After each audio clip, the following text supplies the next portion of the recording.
Thabreakmaster, and this is Seasonal Talk, and this is the wrap-up of the year. The wrap-up of the year. What has been the best anime that have come out this year? We're going to discuss that. We're not having a hot topic today. We're going to be discussing what came out this year and what was the best that came out. Also, of course, we're talking about all things anime, all of the animes that came out from last week and this week, because, you know, your boy be kind of slacking a little bit. You know, this holiday season comes through. Christmas was here. You already know how the holidays be. It make it kind of difficult to get everything together, but that's besides the point. Y'all don't want to hear that. What y'all want to hear is the discussion portion, the stuff that we want to come in here to talk about, which is the anime, the love for anime. Like I said again, I'm your host, Thabreakmaster, and let's go ahead and jump right into this. So, with that said, obviously, we're going to start off with Blue Lock, because this show right here, yet again, is doing some good stuff, and I'm looking forward to more episodes of this show. Like, this show has been hitting on all cylinders. It's only gotten better. And so from the last few episodes, we've just been seeing the greatness that this show has been delivering us. Obviously, you know, our boys, Team Z, they ended up getting it done. Ahmed, welcome in, sir. Welcome in. Like I said, we got many things to talk about here. But yeah, I know what you got to do. But with this, like I said, they ended up winning, obviously. You know what I mean? Like, it was a tough game. Don't get me wrong. They got that thing done. And so now they're on to this next block of competition, basically, right? So what's interesting about this is now separating everybody and really trying to see who, as an individual, is actually a good striker for real. So the problem with this, what I was seeing from these two episodes, I'm concerned for some of the characters in the show here. Like, the one that was a goalie, I can't remember his name. Like, all the goalies, for that matter, actually, they're the ones blocking and doing what they can do, but they're not being able to be a striker. You know what I'm saying? How are they... Like, they're in the massive disadvantage, all things considered here, because they didn't really get to polish any of their actual skills. They were just there to be able to, you know, block shots. You know what I mean? Like, that's the problem here. But again, that's what Ego's trying to do, is trying to weed out the people that are not meant to be there. That's the whole point of this whole test that's going on right now. I just feel bad for the ones that didn't get to properly play in the way that they should. You know what I'm saying? Like, granted, it makes sense. You need a goalie. You need people that are just like defenders. Like the guy what's the guy? The one, the blonde hair dude that was always screaming. He's like defending and stuff. He has great defensive skills, but we never got to see him actually score. So will he actually be able to make it out of this situation? Like, this situation is not looking good, because the way this thing is set up, they all are separate. They're facing against off this like AI machine, basically, that knows how to block, and then there's like different levels of difficulty that they have to go through. And Isagi is being able to do this. He's learning as he goes, and the way his ability works, it's perfect for this situation right here. So with this situation awareness, spatial awareness, he's able to actually overcome said challenges, and actually is one of the couple of few people that make it into the next round pretty easily within this new episode here. And then obviously, Shigiri ended up making it kind of Kuni. I guess that means the dude with the orange hair, man, looking like Ichigo Kurosaki. He ended up making it also, and the man that knows how to dribble. I don't know all these names. For some reason, I'm like forgetting the names. I just watched the show, but you know what I mean. That like there's four of them that from his team finally made it through, but then we're also seeing some of the prodigy suckers over here. Hitoshi Ren, for instance, this guy is a goddamn menace. This man has like that, like, he had like perfect aimbot type of like shooting, and he has this like chip on his shoulder that he has to defeat his older brother. That's his whole like shtick about him and everything like that. So obviously Isagi wants to face this guy, because the way this episode ends in this last episode here, Bachira, there it is, Bachira, Isagi, and Nagi from the other team, that team they just faced that they defeated. That man, Nagi, the dude that was OP on that team, yeah, he wants to work with Isagi. So they're a 3-man team going up against these other opponents over here. So it's looking good. It's looking good. This is about to be a very tough battle, obviously. But again, that's a really, really good team from Usagi, Bachira, and Nagi. Like, with the special awareness son of a gun, you got this prodigy of Nagi that knows how to just score. He just knows how to do it. You know what I'm saying? That guy's goated. And Boxer knows how to actually set up plays and be able to pass and dribble. And he knows how to score too. Like this guy, this is a beast of a team. This is a beast of a team. I'm just saying. So I'm looking forward to seeing how this whole tournament is going to go about Shigiri and Katakuri. I know it's not Katakuri. It's Kunagiri. I think is what his name was. I'm trying to remember what it was. But they have to find out who their team is going to be. So it's all about to be interesting. I'm looking forward to this. And welcome in, Thumper. Welcome in. Welcome in. We're just talking about anime currently right now. We're talking about this Blue Lock madness.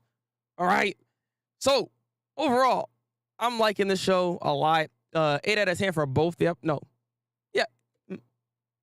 Yeah, 8 out of 10 for both the episodes. I had to think about it for a second. I'm like, do I really want to give it an 8 out of 10? Yeah, I do. 8 out of 10 for both the episodes because it's solid. Solid stuff overall. I'm enjoying this stuff. This show, again, if you like soccer, football, if you like sports anime, this is another one. This is one of the ones right here. You're going to love it. You're going to love it. So, yeah, I'm liking this. All right, moving on to the next one, which is, oh, god dang it. See, I knew I should have set this up differently, but you know what? That's fine. Chainsaw Man is actually here. We already talked about this on Chainsaw Man Day, but I wanted to actually make a quick discussion about this one here for the last episode because there's something I didn't really talk about, which I should have talked about. So now we're here talking about it right now, which is what was going on with Aki and the Ghost Devil, because there are people that are actually confused on exactly what was like happening there and why the Ghost Devil decided to give Aki that cigarette with easy revenge on it. So there's a couple of theories that are out there, obviously, when it comes to that episode, when it comes to the Ghost Devil. So my take with that is for me, I'm thinking it's a Ghost Devil. We know how ghosts tend to be. They linger. They're spirits at the end of the day. Remember that Himeno did give her all to the Ghost Devil. And the Ghost Devil has a ton of hands and this and that and the other. My interpretation of it, or what I'm thinking anyways, right, is that if anyone decides to give their all to the Ghost Devil, I think they become part of it. But their conscious or their spirit still lingers there. So I think in some cases, Himeno still had some type of control or connection to it and knew that Aki was there and gave him that hint that was there for easy revenge. You know what I mean? I think that what was going on here. Because again, ghosts are ghosts. And they have many different spiritual powers. They are able to just linger and be stuck. Like it's like the whole effect of like being stuck in a house. You know, their body is like in unrest. You know what I mean? They can't move on until they are able to settle whatever it is they're wanting to settle. So giving that thought process, I'm pretty sure Himeno, because she has a great deal to want to actually protect Aki. That's another reason why the Ghost Devil decided to do what it did. Because I think Himeno's will of how she feels about Aki also came through to make that situation happen. You know what I mean? So it's just based off what you think of what ghosts kind of are. I think that's what was happening there and allowed Aki to be able to defeat the Ghost Devil. Now, and also the fact is we found a major weakness with the Ghost Devil, which is the fact that it can't see. So it only registers fear. So if you're afraid of it, obviously it's going to start attacking you. But he was no longer afraid. He was no longer afraid of death either. So with that said, that's why that situation happened the way it did. But regardless, fire episode. Enjoyed this stuff. We already talked about this on Chainsaw Man Day, but I wanted to kind of talk about that a bit of a section because I forgot to talk about it. And that's kind of like my interpretation of what was going on when it came to Himeno, the Ghost Devil, and Aki. So hopefully that makes sense. And I could be wrong. But I don't think I am. I'm pretty confident in my thought process on this one. Just saying. Coolness. I show up to learn more for understanding of the manga. Hey, well, yeah. See, there we go. Yeah, exactly. See, this is what we do. You know, we share information. We make each other better. We make each other stronger by doing said things. You know what I'm saying? So I appreciate you. Appreciate your thoughts. Hope you're doing well, by the way. Hope you're doing well. I'm glad to see you here. Same thing with you, Ahmed. All right. With that said, let's go ahead and jump into the next one. Avatar, welcome in, sir. Avatar. Look, we just talked about this little small theory with Chainsaw Man with Himeno and Aki, but I'm just saying, ultimately, Himeno was actually a part of that ghost. Therefore, there's a lot of other things. Like, we already discussed it. Look, hey, welcome in. let's move on. I was just talking about that for Chainsaw Man because I forgot to talk about that in Chainsaw Man Day. I dropped the ball there, but it is what it is. It is what it is. Let's continue on and let's actually talk about some Spy Family. Okay, interesting. Yeah, I'm mad. I'm actually mad. You know why I'm mad, Avatar? You know why I'm mad, Thumps? You know why I'm mad, Ahmed? You know why I'm mad, everybody that's watching this? That last episode was actually really good. It was really freaking good. This thing actually, the plot was moving, finally. Like, what? You see Desmond's freaking father in this thing, in this whole situation. This is finally first contact. After what? What, 12 episodes? That's like, we finally do something this important? Like, bro,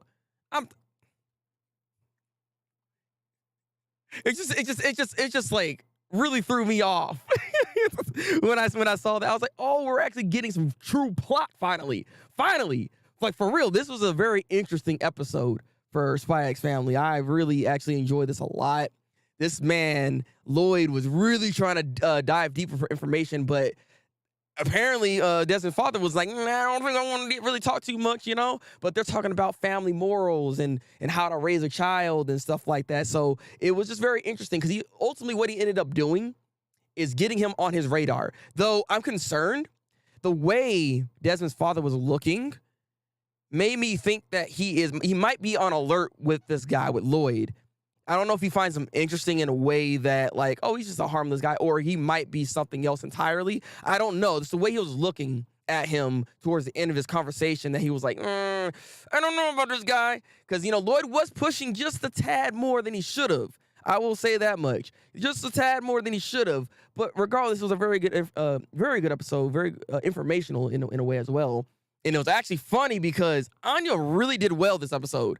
Anya did so freaking well with actually baiting Desmond and getting him to actually meet his father, because he was like, I don't think I'm going to be able to do it. Father's too busy and yada, yada, yada. It's interesting that the father even decided to even come in the first place as well, because he's always a busy man, but he decided to actually show up all of a sudden. So I don't know. He might actually take what Lloyd said to him to heart, which is, you may not understand children, but you always want to try to just be there for them at the end of the day.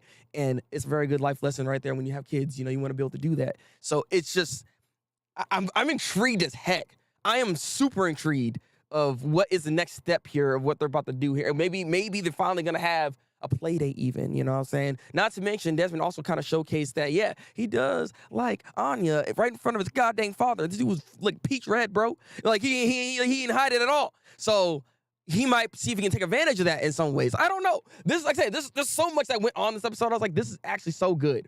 This is the best episode out of the whole season. The last episode was the best episode out of the whole season. It's insane. Because last week's episode is another two-parter, which had Anya and her friend actually kind of really bond together. It was nice. That was actually a really nice moment. That needed to happen too with the friend, because we needed some more backstory when it comes to her. So it was really nice to see that kind of connection happen with them. And then the other part was obviously it was Lloyd and Yor. Yor was kind of losing her goddamn mind, thinking she's just a bad wife and this and that and the other. And so they needed to have like some time together. But she got real drunk and like knocked this sucker out. Had like a big freaking like knot on his like chin, I think is what it was. It was funny. That episode was good too. I'm not gonna lie. That episode was good too. That's those type of moments I do enjoy. But overall, this was some solid stuff. That episode, I'll give it right now. That last episode was the best episode. It was a 9 out of 10. Episode before that, I'll give it an 8 out of 10. I'll give it 8 out of 10. Like it was some good stuff. Yeah, Anya came in super clutch. I was like, hey, yo, why is she so good all of a sudden? She don't even know what she was talking about. Like after she got done with that speech, she said, what were we talking about again? I'm like, girl, what you talking about? What's going on here? Did you see we're getting a season 2 in a movie? Wait, whoa. I know we're getting a season 2. But we getting a movie? Wait, you were getting a movie for Spy X Family? Or a movie for Chainsaw Man? Wait, what are we talking about? Because it got interesting right at the end.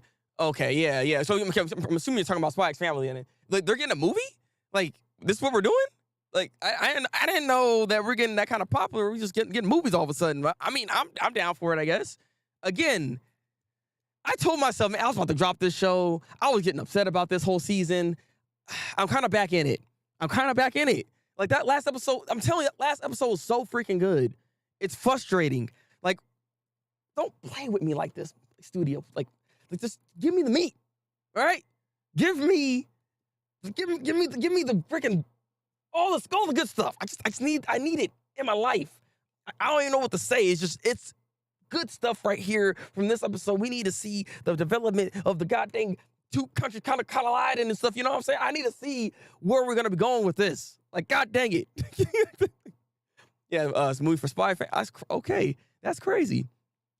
I mean, hey, I'm glad. I guess it's still popping off like it is. I do say that the show is still a little overrated for the fact that it's getting like a movie and getting so much. It's getting so much love that it's not like it's a bad show, but it's not like it's the greatest anime of all time. Or if it's I don't know. Like I said, I'll actually have a more in-depth review with Spy X Family once I get all my thoughts together with this. You know what I'm saying? Because like I gotta double check with this. Like I want to get some reviews and final impression videos out since I watched 6 different animes. So I will have like 6 different videos out specifically talking about each and every episode outside of Mob Psycho 100, because we will discuss it today in this seasonal talk, because obviously like we're already a week behind anyway, so I might as well talk about Mob Psycho, because Mob Psycho was freaking legit. But I digress. It will be an original story written by the... Really? Interesting. What? Wait. Huh. Okay, so I was wondering if it was going to be based within the manga, because a lot of anime movies nowadays, like Jujutsu Kaisen, Demon Slayer, they are all kind of like in that moment of getting the source material and then making it a movie, basically, which I don't mind. I like seeing some actual canon material. So how important is this movie going to be to the actual canon material then? I have my reserves for that. I have my reserves for it. I'm going to have to wait and see on that. But like I said, 8 out of 10 for last episode and 9 out of 10 for this week's episode, because this week's episode was freaking fire. But with that said, let's keep going. Let's move on. And we're going to... Look at that. Boom. As we just talked about, we're going to be talking about Mob Psycho 100. Finally. We're finally talking about Mob Psycho 100. And I do have some thoughts about this because, man, the show is over. The show's done. Like, there's no more. Mob Psycho is complete. And for those that have yet to watch this show, I don't know why you're even still here at this point. Like, you got to watch this show. This... If we're doing, like, best anime of this year, this is a definite talking point. It has to be. It has to be. This show only progressively got better each season. And you know what's crazy about this? It actually ended pretty well. Like, it was actually a good ending. A lot of the times when you watch a show, they don't end properly. You all right? Right? But this, for some reason, this show right here just knew what to do. It knew what to do. And man, everybody came together. It's like Ringen. Ringen is MV freaking P of characterization and just development. This guy finally admitted that he just don't got no powers, and he laid it all out there for Mob. He laid it all out there for Mob, but then just was so heartfelt about it. Life lessons within what he was saying, and it was so good. It was so good. And I didn't know that was going to be the thing. And then not only that, but Dimple came back. I mean, I knew Dimple wasn't gone because he was like up there in the goddamn tree in space. But with all that craziness with the psychic powers happening, it allowed Dimple to come back. And Dimple was actually then helping Ringen in the situation so he wouldn't get bodied, obviously, because like the mob spirit sucker, like that thing was not stopping. So it's just, again, there's such greater meaning behind everything that was going on in this episode. And like I said, I do feel like I need to make a better deep dive for it, but like I'm just impressed with how everybody's character kind of came full circle for the most part. For the most part, even some of the side characters really got a full rounding of their characterization and their character being completed. And it's just showcases when it comes to Shigeo here that he finally accepts his power, his other half. You know what I mean? But he also accepts that he should just be normal as well. So he's not just solely relying on his powers. That is him, you know? At the end of the day, that is him. And he finally accepts himself. Because the whole point of this whole thing is that it was like an explosion of just emotions that came out of him. You know, all the stuff he was holding back finally culminated into one thing here, and it almost took him over, but it didn't. He finally realizes that this is also a part of him too, and he finally comes together as one and makes him whole. He's allowed to finally showcase his emotions. Because if you remember, he always held everything back, right? He didn't want to say things like that, but he's finally letting himself just out there, let it be free. He did get dumped, surprisingly enough. I didn't see that coming. I thought Sabumi was actually going to say yes to him, even after, because she was sitting there the whole time. There's a whole tornado and everything. She was just sitting on the goddamn bench. I thought she was going to be like, all right. But no, they're still just friends, though. They're still talking to each other.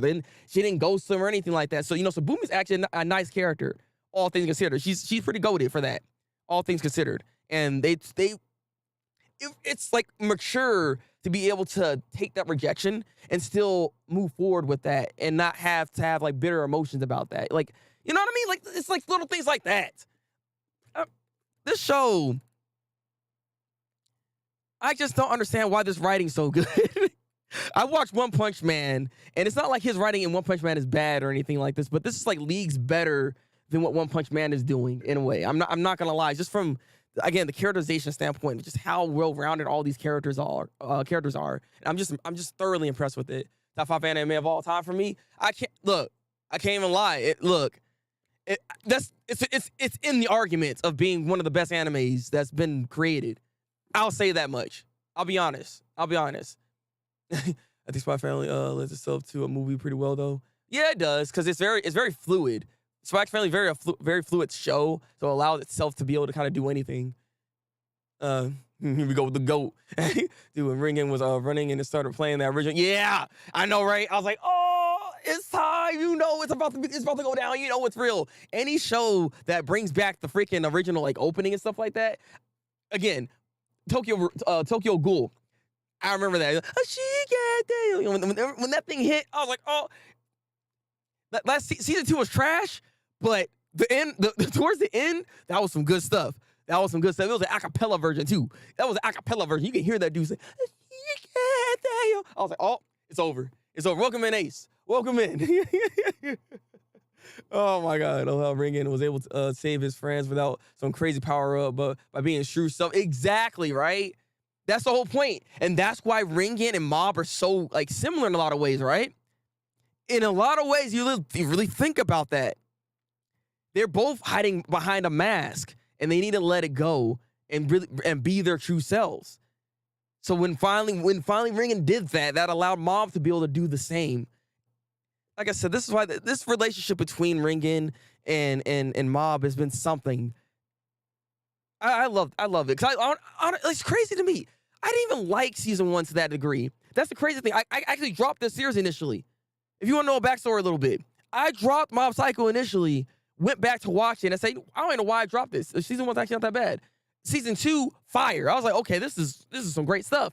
I didn't even like Ringen to that degree because I knew he was trying to use Mob and all that stuff, you know? He was just kind of like that slimy, like, scumbag, you know what I'm saying? But even he has gotten better. You can tell, especially in season 2, where he started to really care about Mob and who he is. And then season 3, it really showcases that. Like, he just wanted the best for him at the end of the day. You know? Like, as I was trying to say, like, even with the season 3, remember the dude, the assistant that was with Ringen. He got better. This dude's running the shop now. This dude's running the same shop that Ringen was running. Like, like I said, I love it. I love it. The show build up, but definitely worth it. Yes.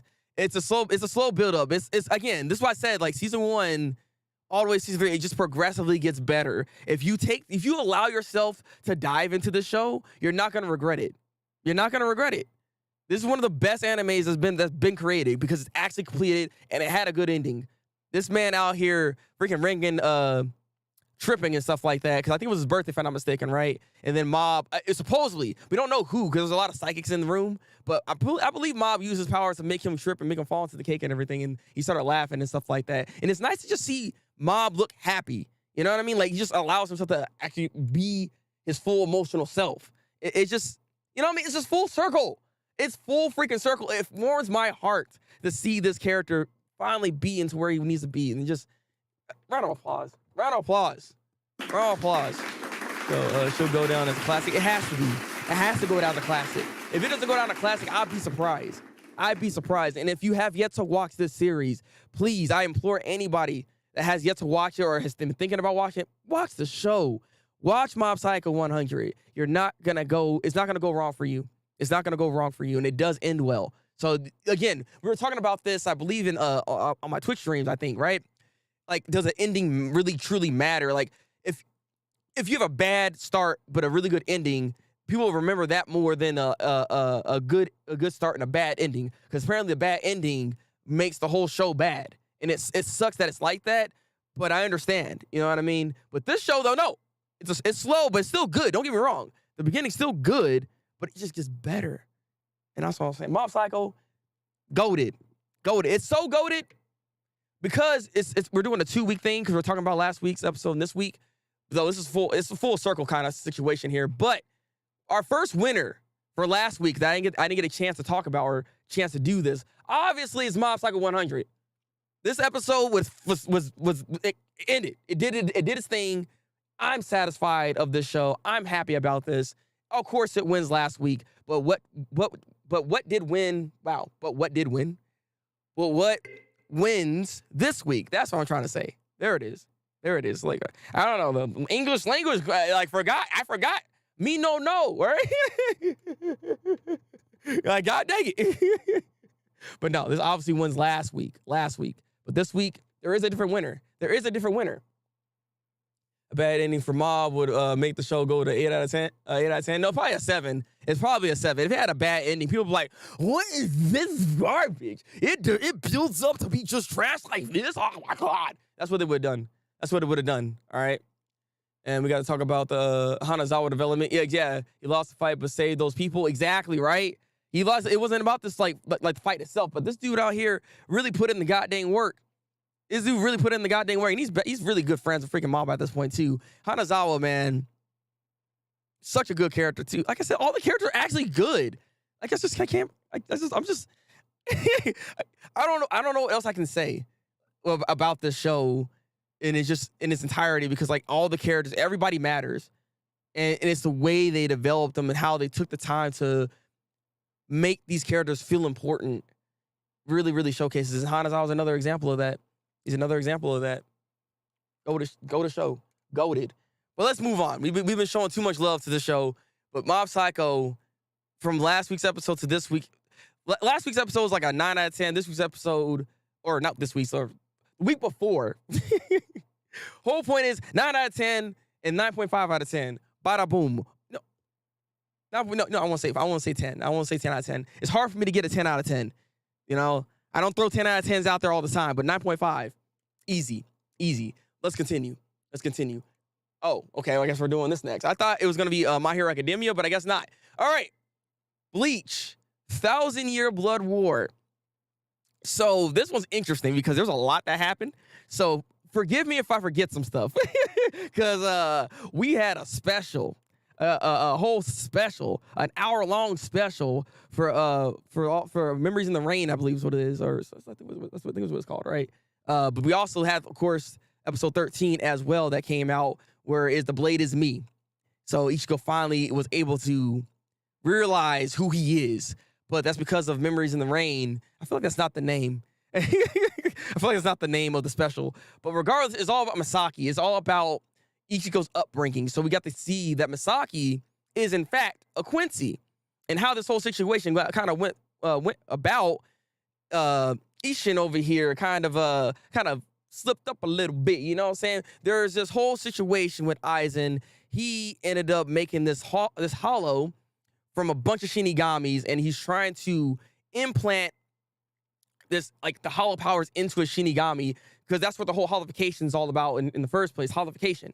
And this whole thing with soul suicide that also went on with it as well. So if you're not able to actually hold on to it, you'll have a whole soul suicide and you blow up, you die, basically. So this is all like the story when it comes to the visors that we know about this whole thing, right? But we have this hollow that's here that he created, ended up biting Misaki. The thing about Misaki is that she's a Quincy, right? Quincies are actually, they are affected by hollows in a way that is poisonous. So that's part of the reason why they eradicate hollows in the first place.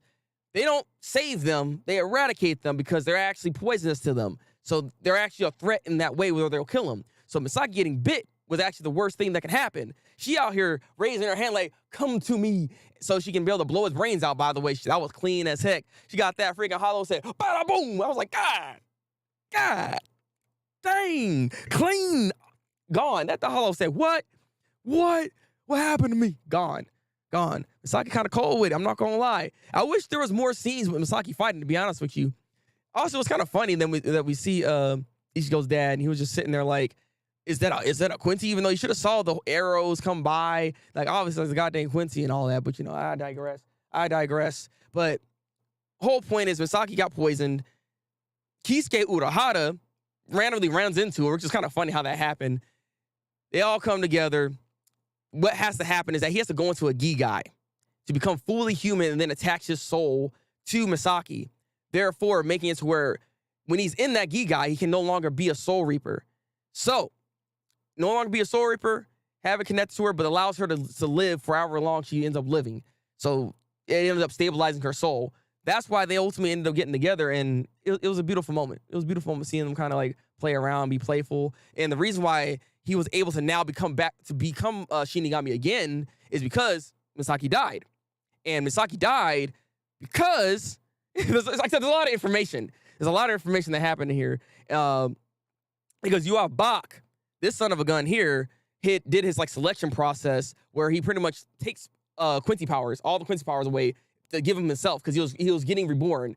So that process happened. It made it to where Misaki no longer had her abilities anymore because she was going to use her blue vein. And she was also not just a regular Quincy. She was like an X-Quincy. So she's something that's even more or like stronger than a regular Quincy. So her blue vein was like something to be feared. Same thing with her power. But because of the selection process that happened, unfortunately, she lost her abilities there. And that's when the goddamn Hollow ended up taking her life. So that's the only reason why she died. And it's very unfortunate. Very unfortunate situation that happened there. And so because she died, he was able to get his soul reaper powers back after 20 years. So, boom. There we go. But now he knows all this. So Ichigo then comes back to Nemaya. Nemaya says, go back down there. Go find the goddamn Hollow. Not Hollow. The little bodies that he have down there. I can't remember the Asuchis. There it is. The Asuchis. Go find your Asuchis. He didn't even have to fight them, which is really odd. But I mean, I guess we got to speed up the process. It's just funny because, like, Renji has to still fight just like Ichigo did to find his Asuchi. But I digress. This man, all the Asuchis knelt down before him, and then he found the one he needed, which obviously his hollow powers, aka his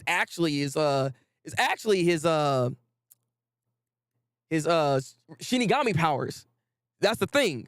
So again, the whole king and the horse, the whole metaphor, all that stuff is coming back full circles. We then find out too that was actually a Quincy inside his whole body the entire time. That was Yuha Bach from 1,000 years ago. The old man Zangetsu is Yuha Bach from 1,000 years ago. That dude looking great, clean with the drip. But he ended up actually still was trying to help him out. Ultimately, at the end of the day, like I said, it's a lot of information. Like I said, I'm saying everything but the rain. Thank you. Everything but the rain. That's what it was called. Not memories in the rain. I'm like, I know it's something but the rain. But the rain. There it is. Everything but the rain. Also, did this episode just reveal Ichigo and Uryu are distant relatives? Actually, I'm glad you said that. Since we're here, Avatar, yes, they did. Yes, they actually did. They are distant relatives. This is in fact true.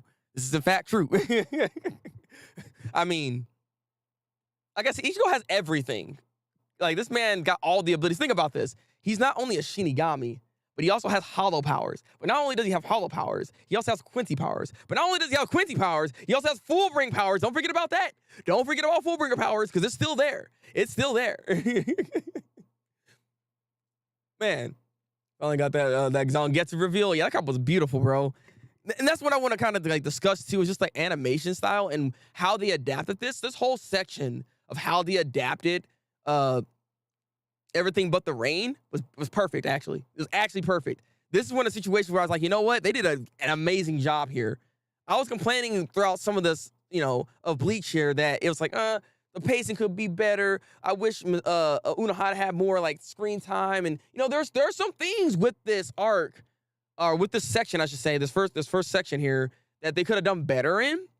But there's a lot of good to be had here. And these last 3 episodes, technically speaking, they were fire. They were fire. Like, I loved it. I loved it.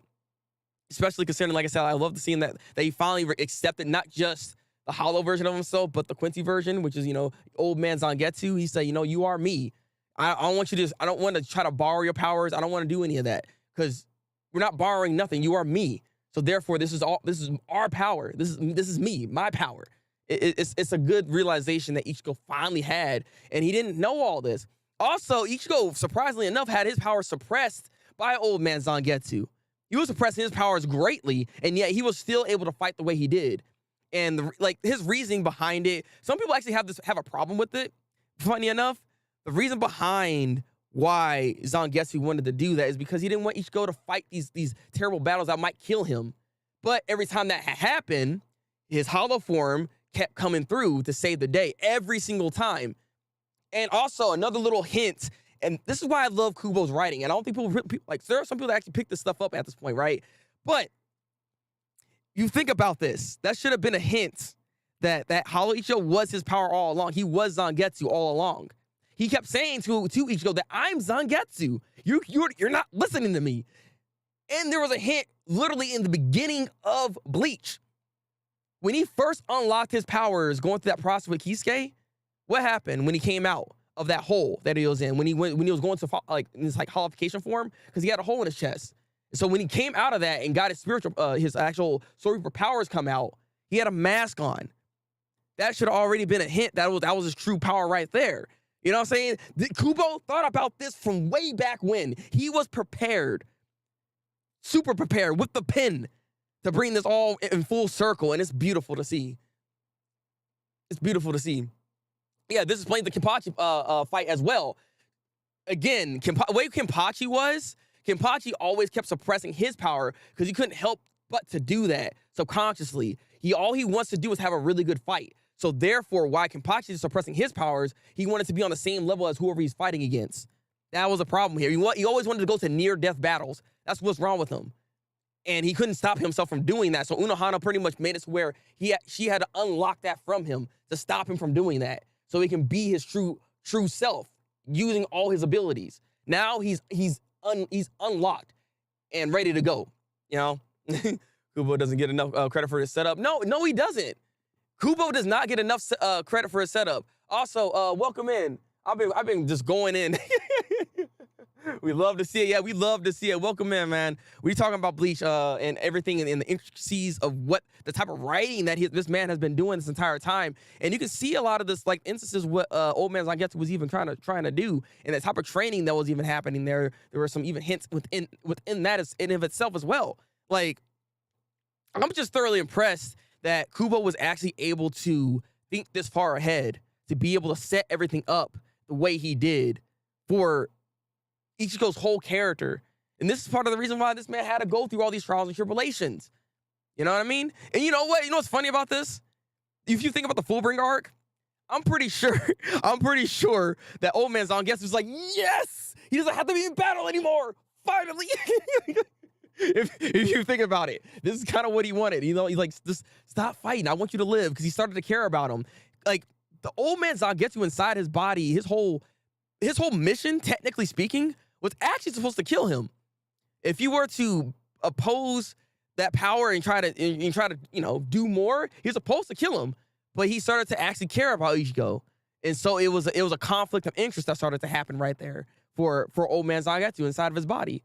Also, another little detail, which is always so cool to me, is every time they go into that space in his mind, if he has problems, right, or if he's in distress, it starts to rain. Buildings start to break apart. It's always a nice little detail that I just wanted to bring up real quick, because I love that.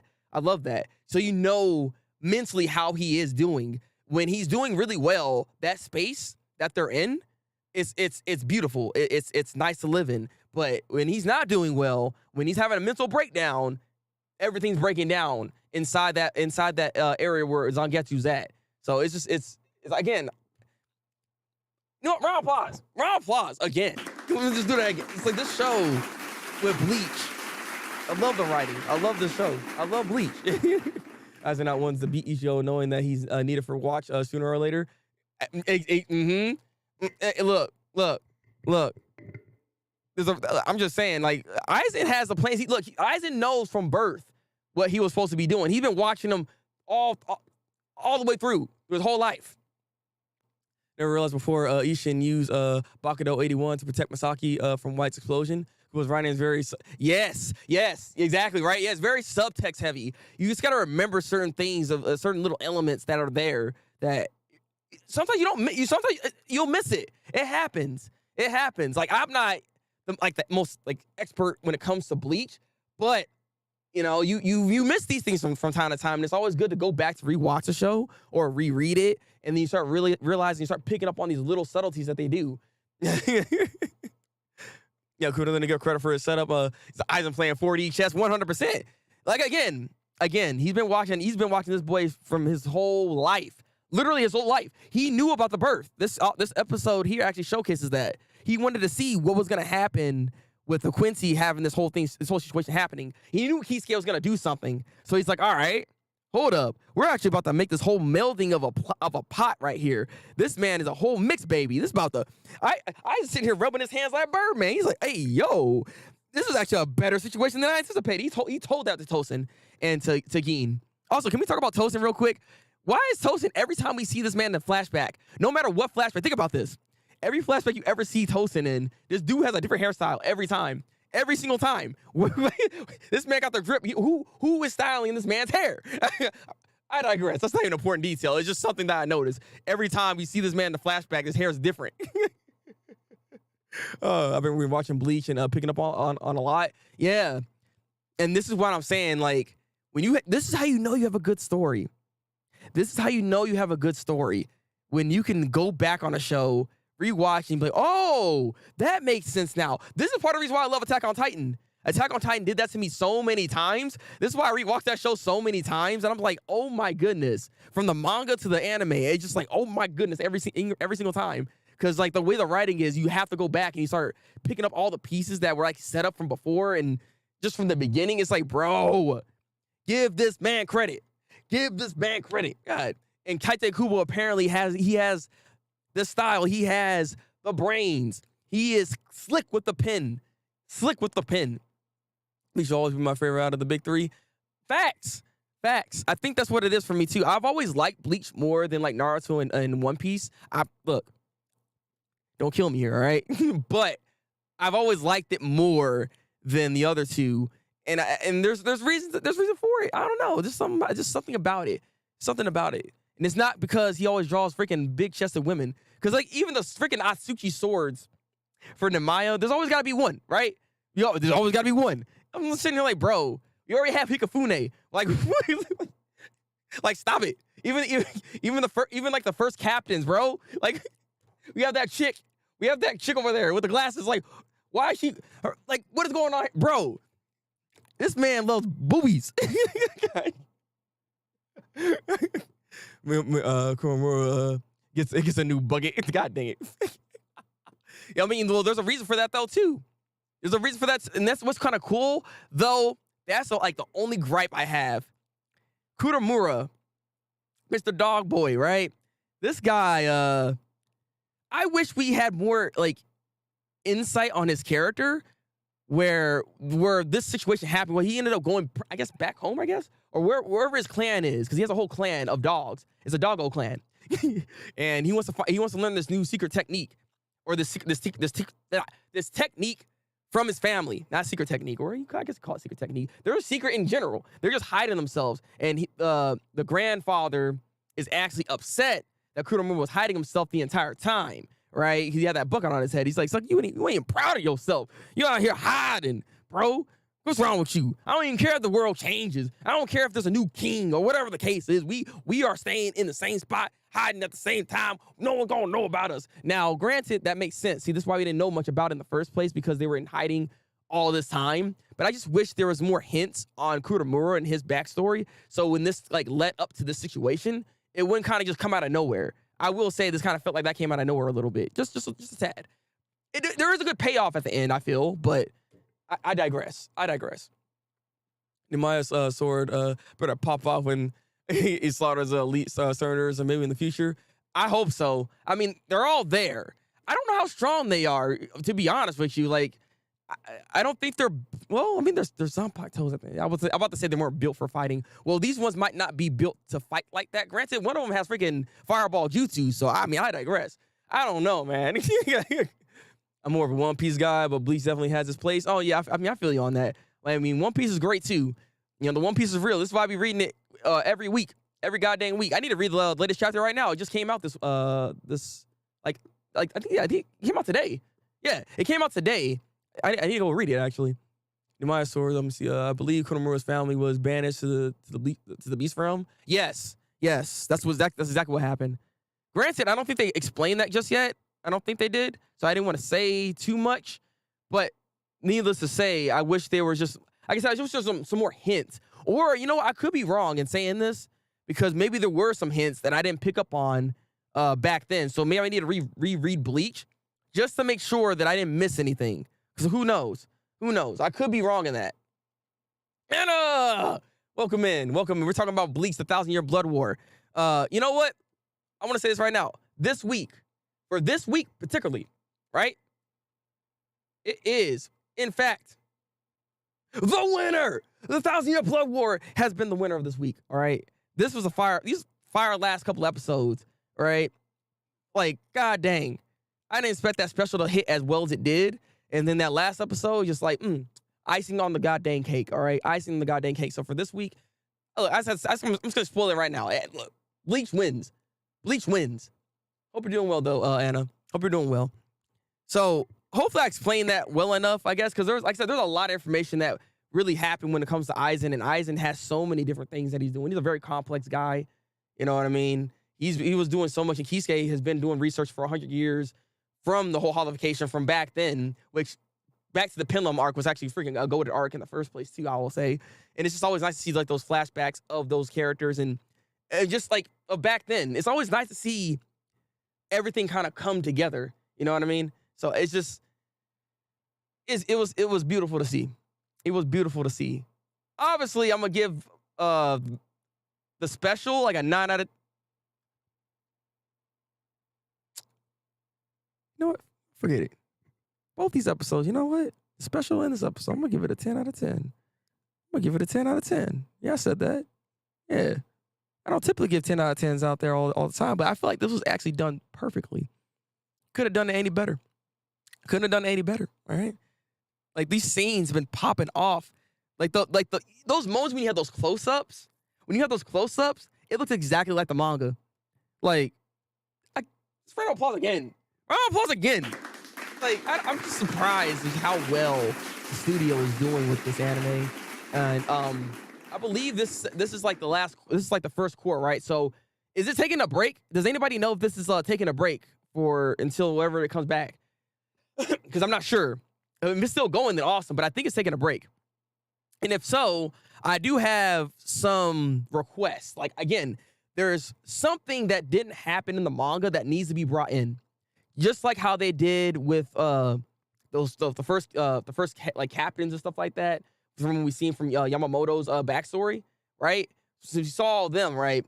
I want to make sure that they make sure that we understand what Yhwach's goal actually is and everything that's going on with him. There is some stuff that the manga didn't actually put in, and then there's this data book later on that you can read to know exactly his whole motives and goals.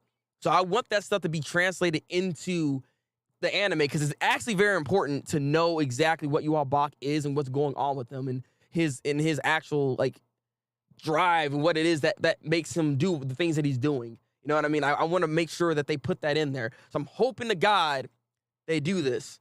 That's one of the main things I asked for. Like, I would love to see more extended fights. I wish like Unohana had more time to be able to like fight a little bit more, and Kenpachi as well. But I digress on that. I just hope that we do get more extended fights when things get throw down when they have the second cour come up in here. It should be? Okay, I thought so. 10 out of 10 is well deserved. Yeah, I think it's well deserved, Avatar. I think it's well deserved. Please use the flashbacks so well. 100%. 100%. The flashbacks are freaking beautiful. They know exactly what they're doing.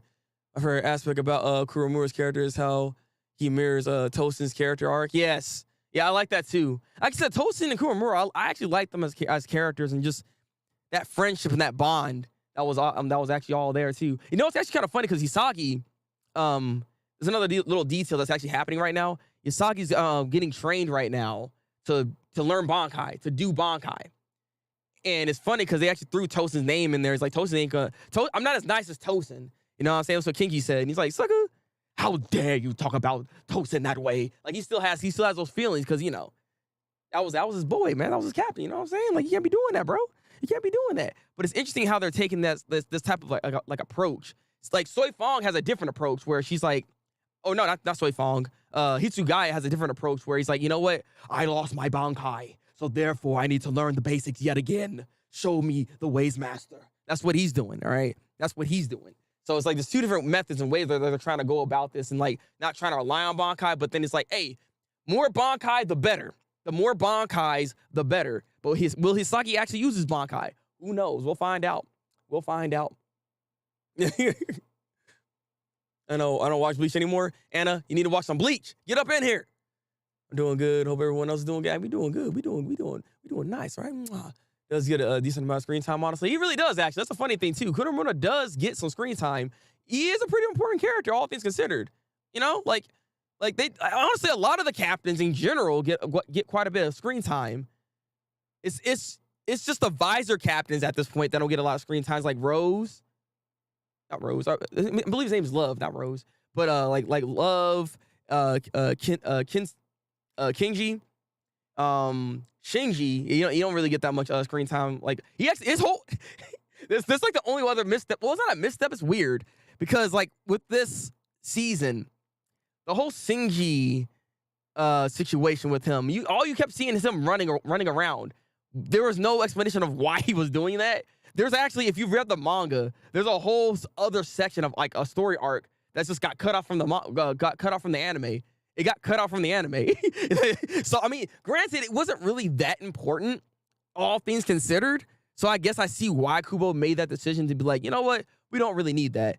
You know what I'm saying? Because like that was like one of the cuts they did. One of the other cuts they decided to do was actually take a lot of the gag scenes out, or the funny scenes out, which is interesting way of doing it, which I think affected the pacing a little bit with some of the episodes, because some of the episodes seemed kind of faster than usual with how they were doing it. So because they cut out a lot of those gag moments, because there's a lot of gag moments.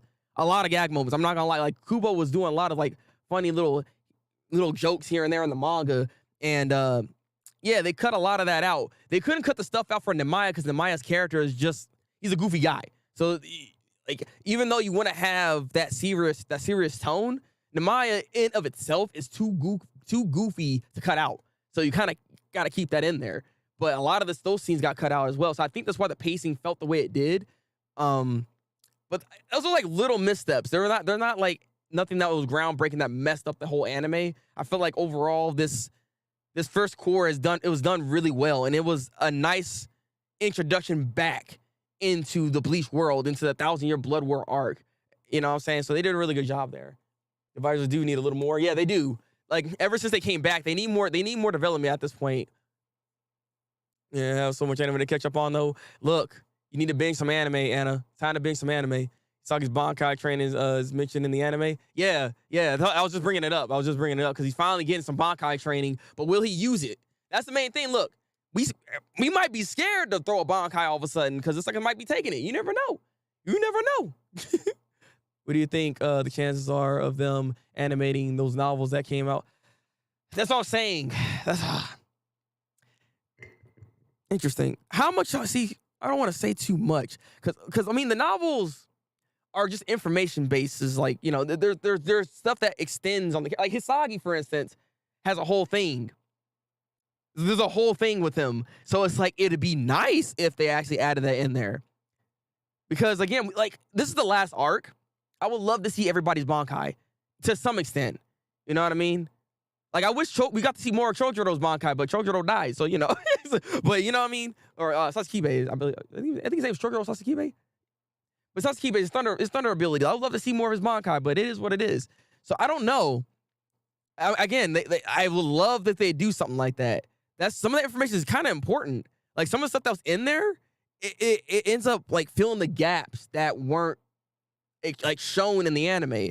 It's kind of needed in certain cases, but I don't know if they have enough time to put all that information in there. You know what I mean? I don't know if they're gonna do it.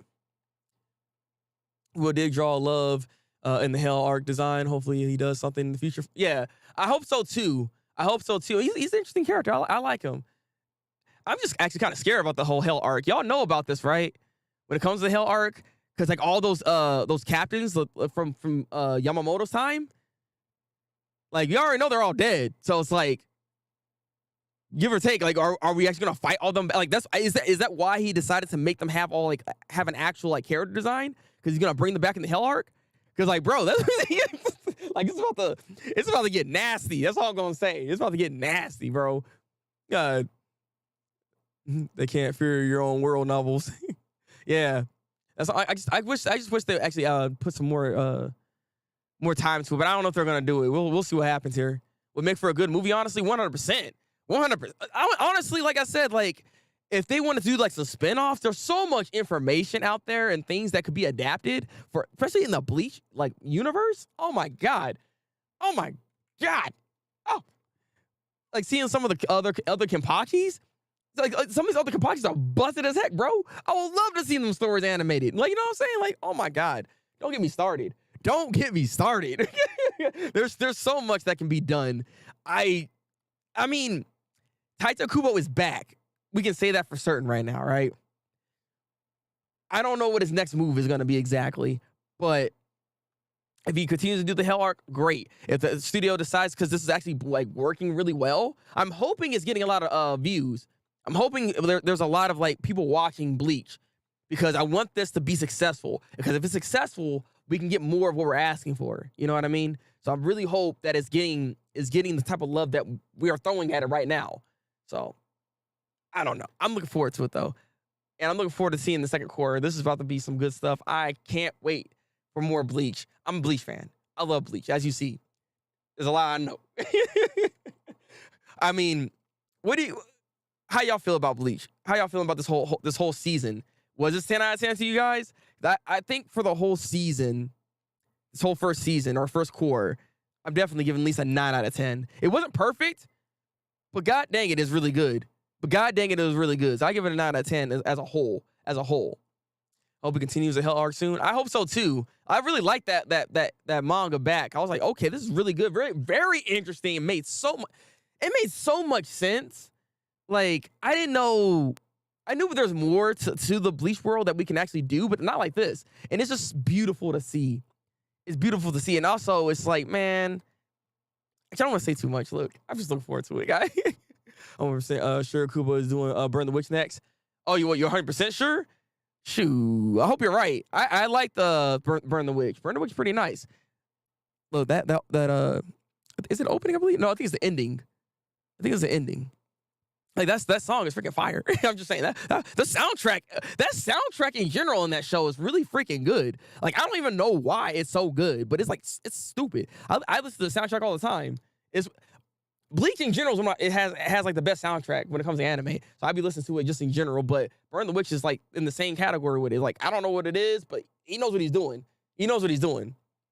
Also, Hell arc Zaraporo. About to go crazy. Yeah, and the theories are true. They are, man. I think they are. Those theories are pretty solid. Man, they're super solid. There's a certain sword that was actually seen in there as well. And I'm really thinking I'm really thinking that theory is very correct. Yeah. I don't want to say too much yet because they didn't show it in the anime. So I'll wait a second. Yeah, Blowing. Yes. Blowing by Neil. Thank you. Yes. I love that song. All right. Like, that song is freaking fire.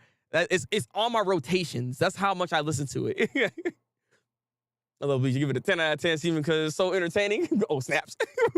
100%. Look at him. You ready to go. You feeling it, my boy. So can't believe how blessed we were to have Bleach, Chainsaw Man, and Mob Psycho for. Oh my god, exactly. That's what I'm saying. Like, this season, which we'll get into. We gotta first talk about what was like the best season that came out, which I think it's the fall 2022, but we need to talk about it. I have a whole list that's up, and we're gonna look at it all, and decide what was even like the best anime that came out. This is gonna be a longer stream than usual. Just so y'all know. Just so y'all know. I've been listening to see exactly. It's goated. It's like when Misaki came by and they had that freaking Quincy music, the dun, dun, I was like, oh, here we go again. I was like, why are we playing this? Why are we playing the Goated song? I was like, I don't know. The soundtrack is amazing. I love it. I freaking love it. I freaking love it. But let's actually finish this. Let's finish this. We still have a few other animes we need to talk about. We'll run back to Bleach real quick, obviously, because again, we need to talk about this whole season and this whole year of anime. So let's continue onwards. As you can see, I'm an anime fan. I'm a big Bleach fan, so this is why we talked about it a lot. My bad. But yes, all right. Let's go into My Hero Academia. I'll say this right now. I'm say this right now, okay? Since right now, I am so freaking tired. Or not, I don't say so freaking tired. I'm glad. I'm glad that the fight's over. Because like that fight, I'm not gonna lie. Those last couple of episodes are kind of hard to watch for me. I was like, bro, why isn't Sugar Rocky going down? Like, please. This man is literally burnt toast and he's still standing. I was like, I can't. Like, the durability is insane. And I know his master's taking over his body and stuff like that, but come on, bro. It's like, just go. It's time for you to go. Like, I was getting stressed of just how much. And then every time, freaking Deku, it's like, how many times are you going to be like, I got to get up. And then he finally does something. I'm just like, please, let somebody else do something. Let Bakugo do something. Why did Bakugo get hit one time and he's out here struggling, bro? I was like, as you see, I was stressed. Yeah, no spoilers for you, Anna. I just want you to know, I was stressed watching this. I was just, I'm not gonna say, like, the episodes are good, okay? The episodes are good, but I was just like so stressed out. I was like, this just gotta stop. Like this is just gotta stop because this is so it just wouldn't stop going. It's always something else that kept happening. You got that freaking dude, the compressed guy. All of a sudden he said, you know what? I'm gonna go plus ultra. I'm gonna show you what I can do. I was like, and then he had a whole glow up. I was like, I can't.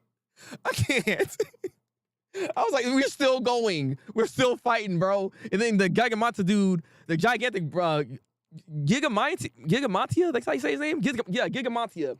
That sucker right there. I was like, he's about to go in, but finally, that stuff that they threw in his mouth finally worked. All right, he finally went down. And I was like, thank God. It's just like, just go, leave. Like, it's fighting to go. It just needed to be over. I'm glad when I saw that episode this week that we're finally done. But man, so I'm conflicted. There is one thing that kind of throws me off that I don't really like, and that's the fact that Eri figured out how to use her abilities. So she's able to actually revert people back to their original state, basically.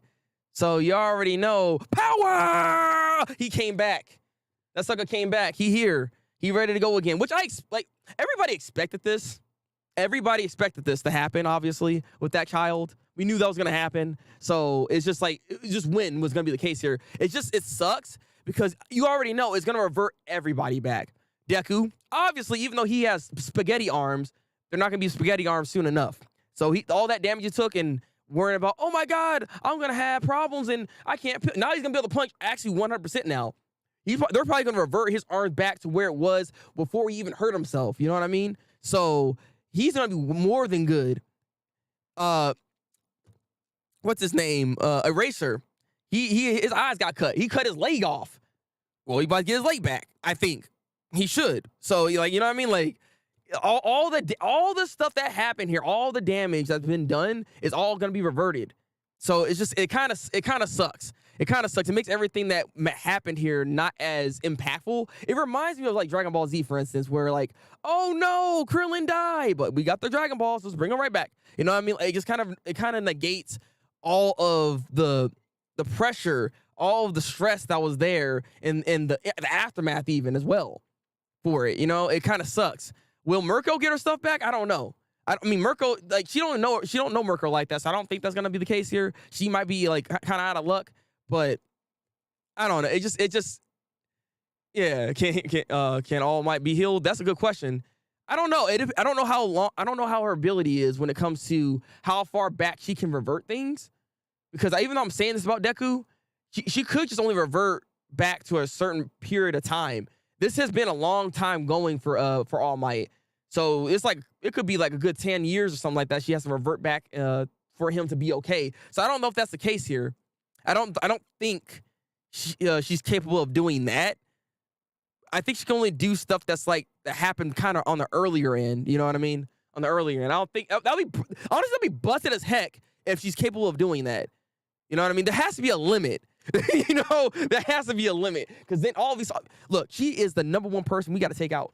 Like that sounds so bad because that's a goddamn child. But you know me, like she's a problem though. But you know what? Overhaul was right. Overhaul was right. The hero's gonna use you. Here they go. They're gonna start using you now. You better watch out, child. You still not caught up to my hero? Avatar, what are you doing? What you doing? Try to send some of the best anime seasons ever in the Discord. You could. I actually have a list of all the seasons that came out, like all the anime in the seasons here. I got the fall 2020, and I can go back to summer and all the other stuff too. So we can kind of go down the list. I do have a list. But you can definitely send that if that might help. I gotta go. Just wanted to stop by and say hi. Okay, and I appreciate you dropping in. Always nice to see your presence, obviously. And yeah, I'll be talking to you. I'll be talking to you soon. Can't believe let me see. Just gotta make sure I don't miss anything. Especially since you're talking about my hero with no spoilers. Really not a fan of the godchild trope. Yeah, I'm not a fan of that. I'm also not a fan. Like, I can be a fan of a character trying to overcome obstacles, but I felt like when it came to this particular arc, Deku did too much. I honestly feel like Deku did too much. This should have actually been a moment for Endeavor again. Yes. Endeavor is supposed to be the #1 hero. To me, he underperformed here. He underperformed. This man had one more shot in him and he punched Gigamatia. Cool. But it's like he literally passed out after that, and it sucks. Why doesn't he have like a suit? And my brother was talking to me about this. Why doesn't he have a suit that's specifically designed to prevent him from overheating? There's other characters like Mr. Power Guy, right? That he has a whole suit that allows him to not get bucket naked when he goes underground and stuff like that. When he uses ability.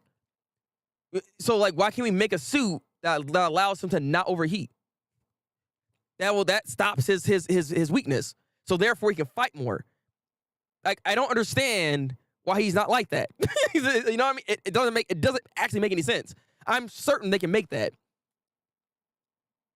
Not really a fan. Yeah, it's just really weird to me that there's certain instances where it's like some of the stuff can be rectified. But I mean, Dabi apparently is like ultra strong though, because Shoto didn't. He couldn't do nothing. Shoto couldn't do nothing. But like he should have done more. Bakugo should have done more in this situation, especially Bakugo. Like, let him actually get some shine for real. Let him get his plus ultra moment. Deku didn't need all that. Deku could have definitely been the guy on the ground saying like inspirational things to motivate people to do stuff, to make that next move. But he's just like, he's doing so much. He ended up unlocking 2 different abilities throughout this whole arc.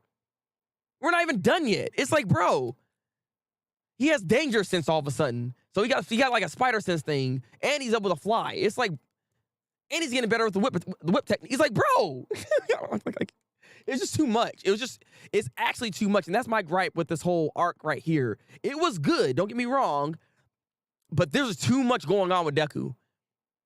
And don't get me started on Deku. I have a lot of issues with him as a main. Honestly, like, it sucks. I used to like him as a main character because he had that underdog type of story, but obviously he was gonna get that power. I just feel like they didn't navigate that correctly, and he also got like this other OP power boost of having different, like 6 different abilities. And it's like, bro, okay, now we're doing too much. You know, you know what I mean? Because now he's obviously much stronger than everybody else. He just has to learn how to utilize those powers. And it's just like, it's insane just how much is going on here. And again, don't get started on freaking Shigaraki. Shigaraki is unreal. I don't understand how you're supposed to defeat this guy if he's able to tank this much. But I digress. Overall, these 2 episodes, I give them both like an 8 out of 10. They were not bad. I enjoyed them in the end of the day, and they were stressful. But I just, there are my gripes that I do have with the series so far, and I'm just concerned when it comes to Eerie, when it comes to her ability being able to just like revert everything back. But I know there has to be some type of time limit to it. There has to be. So I'm curious what's about to happen here and who's gonna get that reversion. I know for a fact Deku is like 100% again because she knows Deku, she loves Deku. Of course she's gonna fix him up. She should fix up Eraser too because she should love Eraser. He's always there, like he's always there. So he should be okay too. But it's just like I don't like that whole situation where it's just like everything kind of gets negated. And it's just it is what it is. It is what it is. He was great for the first 2 or 3 seasons. Yeah, I agree. The cracks in his character started. Yes. What? Avatar, 100% agree with you. You are spitting right now. You are spitting right now. 100%. It really started to showcase what's wrong with his character and just the type of kind of stagnation even when it comes to his character as well. It's not like he has grown mentally. He still kind of thinks in the same light, or like even some of his training is just kind of dumb. He's like, oh, instead of punching, I can kick. It's like, it's like little things like that. It's kind of weird. Again, maybe I need to do a character analysis video or something on Deku because there's a lot of problems I actually have with him, and I need to actually just put on a whole list of telling you why I actually don't really like Deku like that. Maybe I need to do that. But let's move on because I'm pretty sure there's still one more we need to talk about. Oh no, we're done. Okay, I'm tripping. All right then. Let me actually close this off. That was the last one. So, with that said, we are 1 hour and 11 minutes in, but we still got some more things to talk about here, which is, let me see if I can bring this up correctly this time. There we go. We have a list. We're going to go down this list. I know this looks a little on the wonkier end. I'll fix this up later, but we have a list when it comes to the fall 2020 anime, and we can also go back to see everything that came out within 2022. And then we're going to try to decide what was the best anime that came out of this year and what was the best season of this year as well. So this is what we're doing right now. Still kind of a crybaby? Yeah, he is. It's still kind of a crybaby. It's still kind of weird. I don't know about him, man. I just don't know about this guy. But I mean, this is our main character. This is what we got. This is what we got. This is what we got. All right, so how far can we go? Does it go back to 21? Yeah, it does. Okay. All right. So we start off with winter 2022. So for those that had like their they had me muted, we're done here. This is the discussionary portion of the stream. So we got to ask ourselves, what was the best season that came out of this year? Let's go ahead and discuss that right now. Because as we're looking at winter 2022 anime, this was the same year that had Demon Slayer and Shingeki no Kyojin all on the same thing. That was actually overloading the Crunchyroll servers. People couldn't even watch the shows because so many people are watching it. That's how bad it was. We were struggling because people love this. People love Demon Slayer. People love Shingeki no Kyojin. You know what I'm saying? Attack on Titan. We also have My Dress Up Darling actually in this season as well, which is crazy enough. That's some good stuff. Obviously, Jujutsu Kaisen 0, that movie came out that same year here. One Piece, obviously, still doing its thing. One Piece is always here, so we're not really going to, really add that to the list, obviously. Ranking the Kings, this show here. I heard it's really good. I haven't watched it. I need to watch this show to really give a good opinion on this, but that's like 3 shows already, plus a good movie that came out.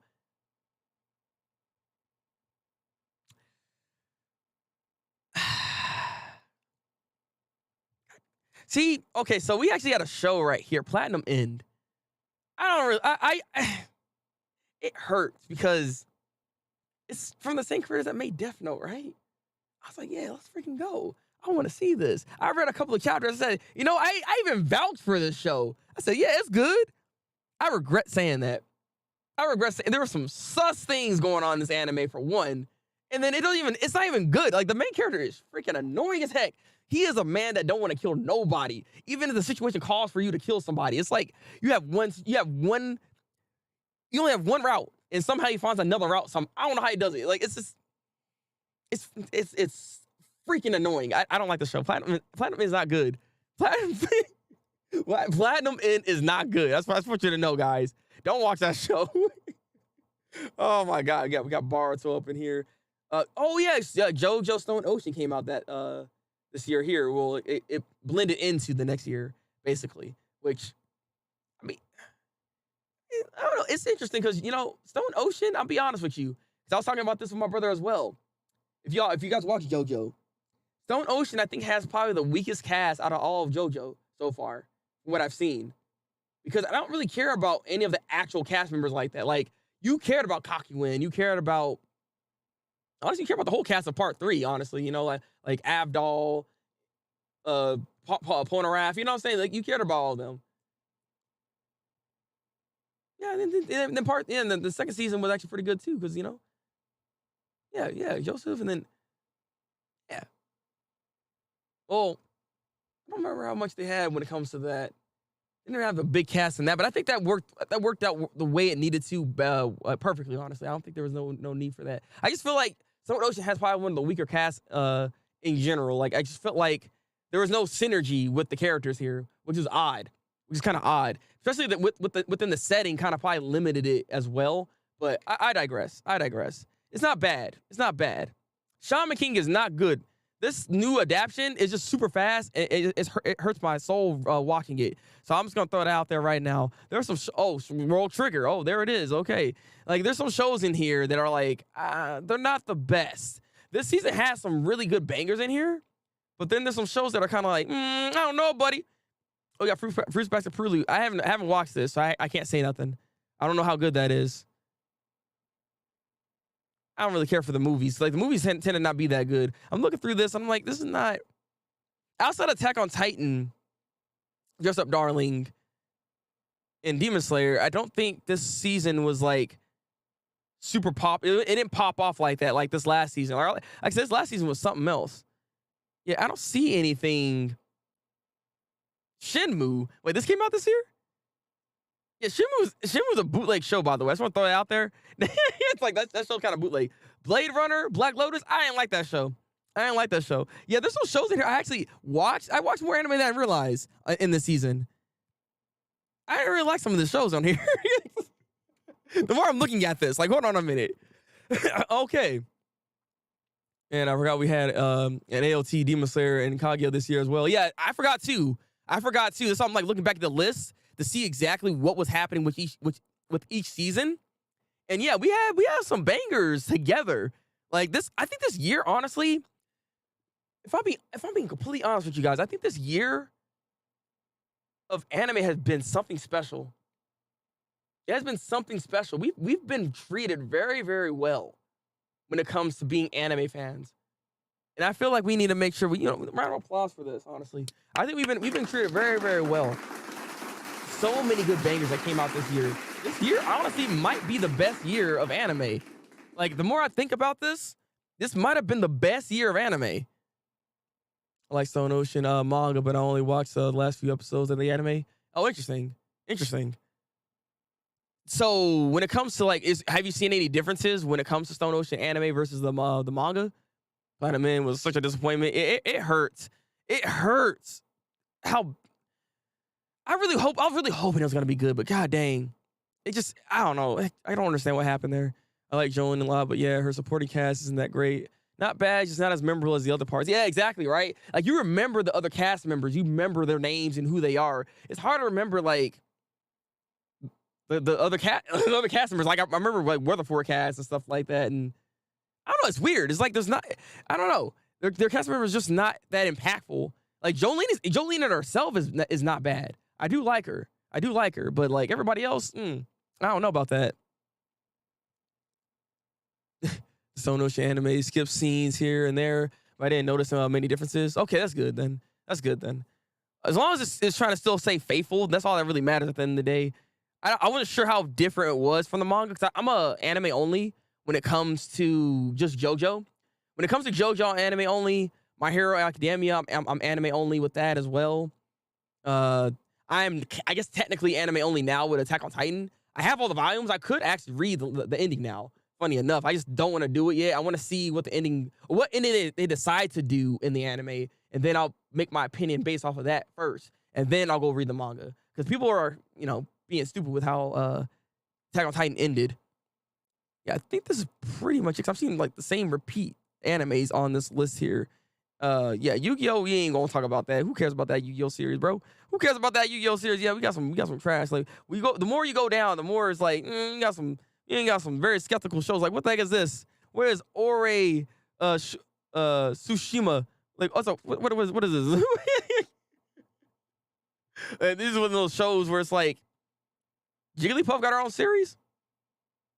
Purin, no, Uta, what the heck is this? Like I said, I watched a lot of anime, but I will always say this. Because anime got more popular, there's too much coming out every season. Like, look at this.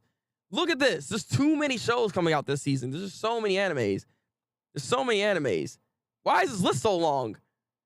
Okay, there's an end. I was like, where's the goddamn end? But there's too many anime that comes out. That's one of my hot takes. If I have a hot take, I feel like we need to scale back on how much anime is being created because there's a lot of mid and terrible shows coming out. There's a lot of fluff that it don't even need to be here. It don't even need to be here. I'm just saying. Andy, welcome in. Welcome in. You came in here at the right time because this is actually the discussion portion of the stream here. We're discussing right now what is the best season of anime that came out, and also what are some of the best animes that came out this year? You know, what is the best anime of the year in general? You know, so we're gonna go down the list, seeing what we got going on here, and yeah, that's what we're doing. That's what we're doing. Parts 2, 4, and 5 has so many memorable characters. Facts. Like, man, yeah, especially 4 actually. Like I said, like I don't know how they did it, but it's just like this part 6 is just sad. Like part 5 was actually good too. Like outside of Giorno's, like he always kind of wins and he's always like the smartest guy there. Outside of like that little trope that he kind of had, that season was really good too. And I remember all them characters. You know, it's interesting.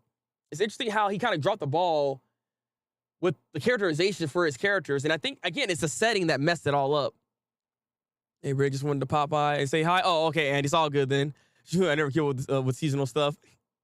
But you have watched anime. You have watched anime, Andy, to some degree, right? You watch some stuff this season, right?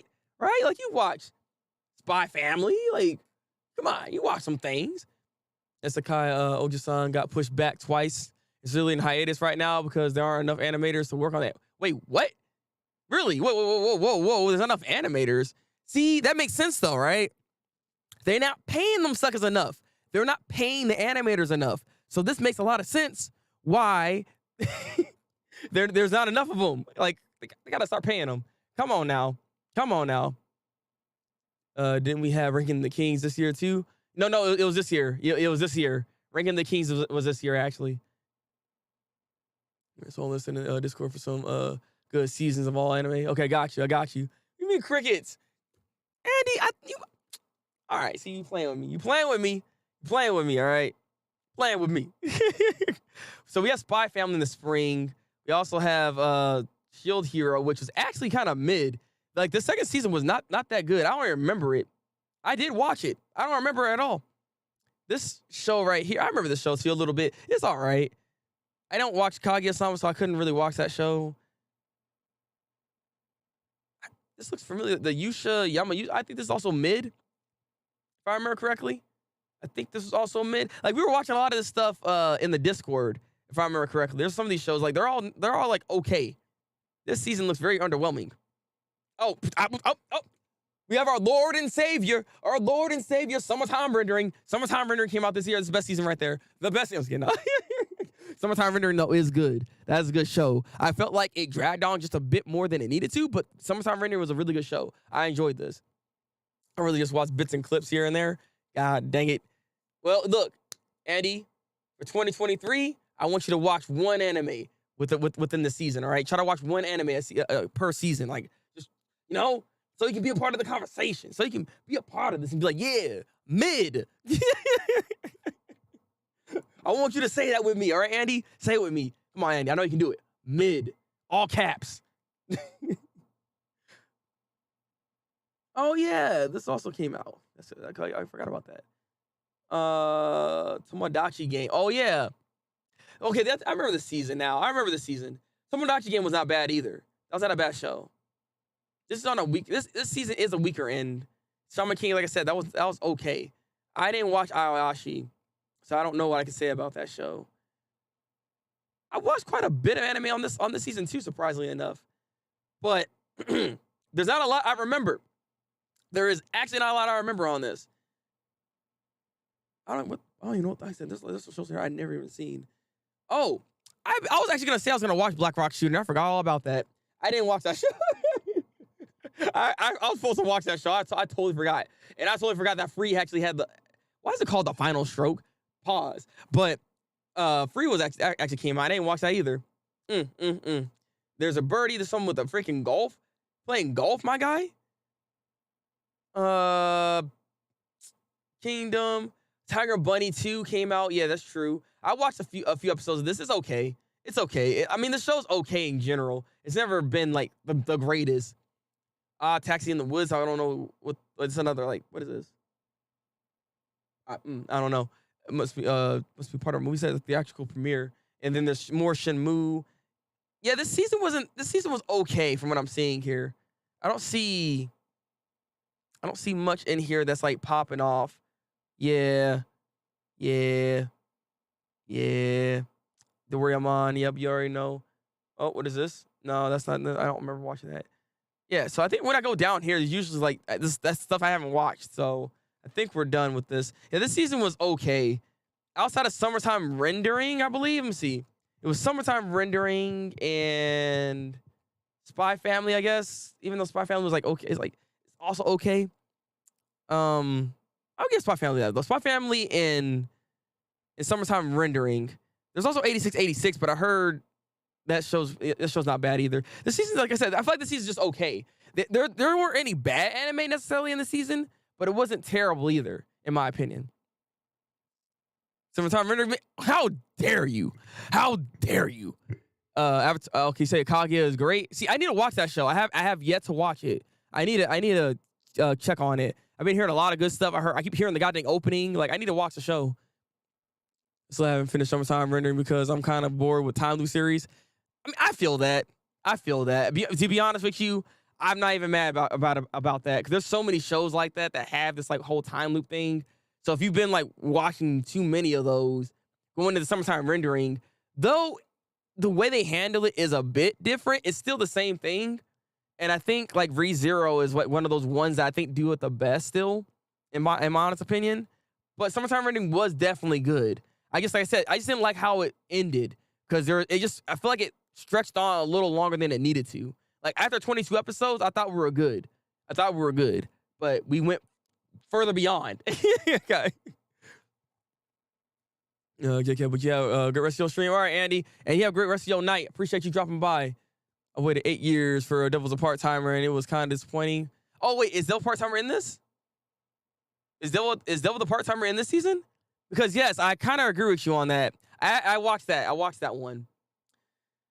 It was like, again, it was another just okay show. After so long, again, like you said, waited 8 whole years. You know what the problem was? At least for me, this is what I think, right, Avatar? Maybe might agree with me on this. I feel the problem with my The Devil's a part-timer. The reason why that show didn't work is because it was 8 years too late. There's a lot of good anime out there and a lot of shows that do what this show does better. So I felt like the way the story was and just it felt old. You know, it just felt like it wasn't in its time, and that's weird to say. Given that you've seen shows get reboots and stuff like that, but like with this particular show, just because you like updated the animation, it still didn't really update its actual story, I guess. Like, you know what I mean? I just felt like it was a blast from the past, and it just didn't hold up like it needed to. You know what I mean? It was one of those shows that didn't need a second season, honestly. If I'm being honest, if you want to do a second season for an anime, do it for No Game No Life or something. I don't know why that hasn't got one yet, but like. Devil's a part-timer, honestly, I don't think we need another season for it. And I don't think it's going to get another season. I don't think it did that well. I don't think it did. It was just an okay series. It was never that great in the first place. Like, I had to really think about it. I don't know why I got so hyped about this. I was hyped about the show, too. I was like, oh, my God, Devil's part-timer, yeah. But I'm sitting here thinking about it. Honestly, I don't even know why I was hyped about it. I can't remember exactly what it was that really made me like gravitate toward these characters and towards that world. But it's just like the show's okay. Kaguya is so funny. I need to mess with it. It was in July. Okay. Yeah, me and my friends were talking about it, and the whole kid plot, coming out the spot. True, just feels kind of a bit of a ripoff, even though it technically came out. Yeah, exactly. It came out sooner, but it's like it doesn't do it. Like even that whole thing, it doesn't even do it as well as Spy Family. So it's like it was not. It was again 8 years too late. It should have came out much sooner. I don't know why they decided to do it now. It's just so weird to me. Yeah, the new animation style. I remember Quest was talking about it. It kind of threw him off a little bit too. It was like it's not bad, but there's just weird moments about it. Like I don't know. I'm like iffy about the whole thing. That's what I'm saying. Like if it gets a third season, okay, cool. I might not watch it, to be honest with you, but it is what it is. All right, it is what it is. So we move on. Summer 2022. So what we got here is we have Overlord, season 4. There is Hot Talking about Sama. So it came over here. Okay. It came out over here. So we were just talking about this. This is okay. This is just okay. I didn't watch this show, second season. Don Machi, I didn't mess with this. It's not Don Machi, but the whole girl dungeon thing. I stopped watching that show after the first season. To be honest with you, I just stopped watching it. I said, you know what? I don't need to watch it anymore. Okay, I'm back. What did I miss? We're talking about what is the best season of the year. So we're going down a list of all the seasons of anime of what we got going on. And then we're going to talk about the best animes of the year. So that's what we're going to be doing here. So welcome back. This is the perfect time for you to come back. Season 3 is coming out. Oh, it actually got another season? Thought maybe it will be better, but we got to wait. Wait, 8 years this time? I know, right? I don't know, man. I don't have high hopes at all. Summer season had a lot of popular light novel adaptations.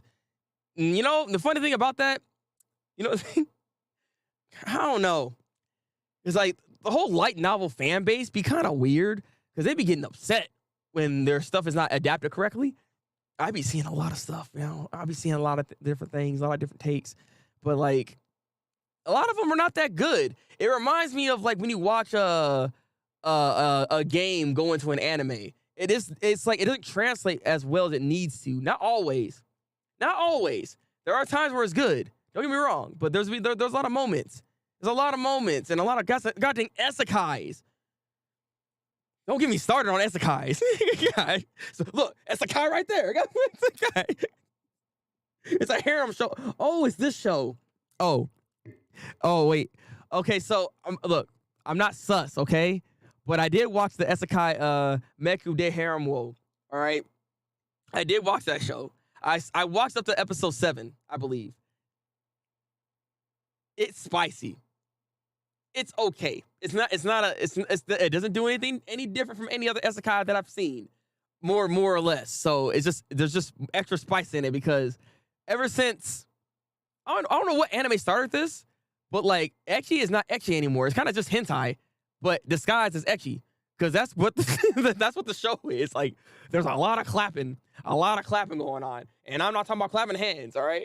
Because season list is kind of long, so if you don't feel like it, then it's okay. Hey, it's all good, man. Look, I'll check it out. Because if you have, like, the best anime list or some of the best animes that came out, we can probably talk about that. I haven't watched much anime this year, so I don't think I have anything. You could contribute to something. What you mean? Come on now. Call of the Night has surprisingly amazing vibe. I need to watch that show. I need to watch this show, actually. I have yet to watch it. I heard some good things about it. Oh, yeah. Dr. Stone did come out this season. Nobody talked about this show. So with Dr. Stone, was it bad or something? I didn't hear nothing about this show. It was crickets. I am in the anime fan base, and I'm in a lot of different things. So I usually see murmurings of whenever a show is popular. No one talked about Dr. Stone at all. Was it just bad? I'm confused. But did any of you guys watch it? Because I'm wondering. Yeah, the Isekai OG sign. Yeah, that show's funny. That's not a bad show. God, It's the goddamn mama. Oh, it's this. Wait, I know the season. This did not win. No. This summer season was okay. Just, yeah. Ran a goddamn girlfriend second season. Yeah, I remember now. All right. And summertime renting was blended into this season, is what happened here. God dang it, man. I didn't even watch Sword Art Online Progressive. I'm done with Sword Art Online. Engaged Kiss, I heard it was good. I heard Engaged Kiss was good. I've actually finished Made in Abyss. Or I'm watching Made in Abyss, I should say. I'm not finishing it. I'm watching it on Toonami. It's okay. It's okay. I watched the movie and everything. It's okay right now. I think I watched this show too. This show looks familiar. Sorodomo I can't even say that. Sorodomo Ayumu wa Yosetakeru. I remember watching a few episodes of that, and I think I dropped it, if I'm not mistaken. One Piece Film Red came out this season, but I mean, are we adding movies to this? Because we could.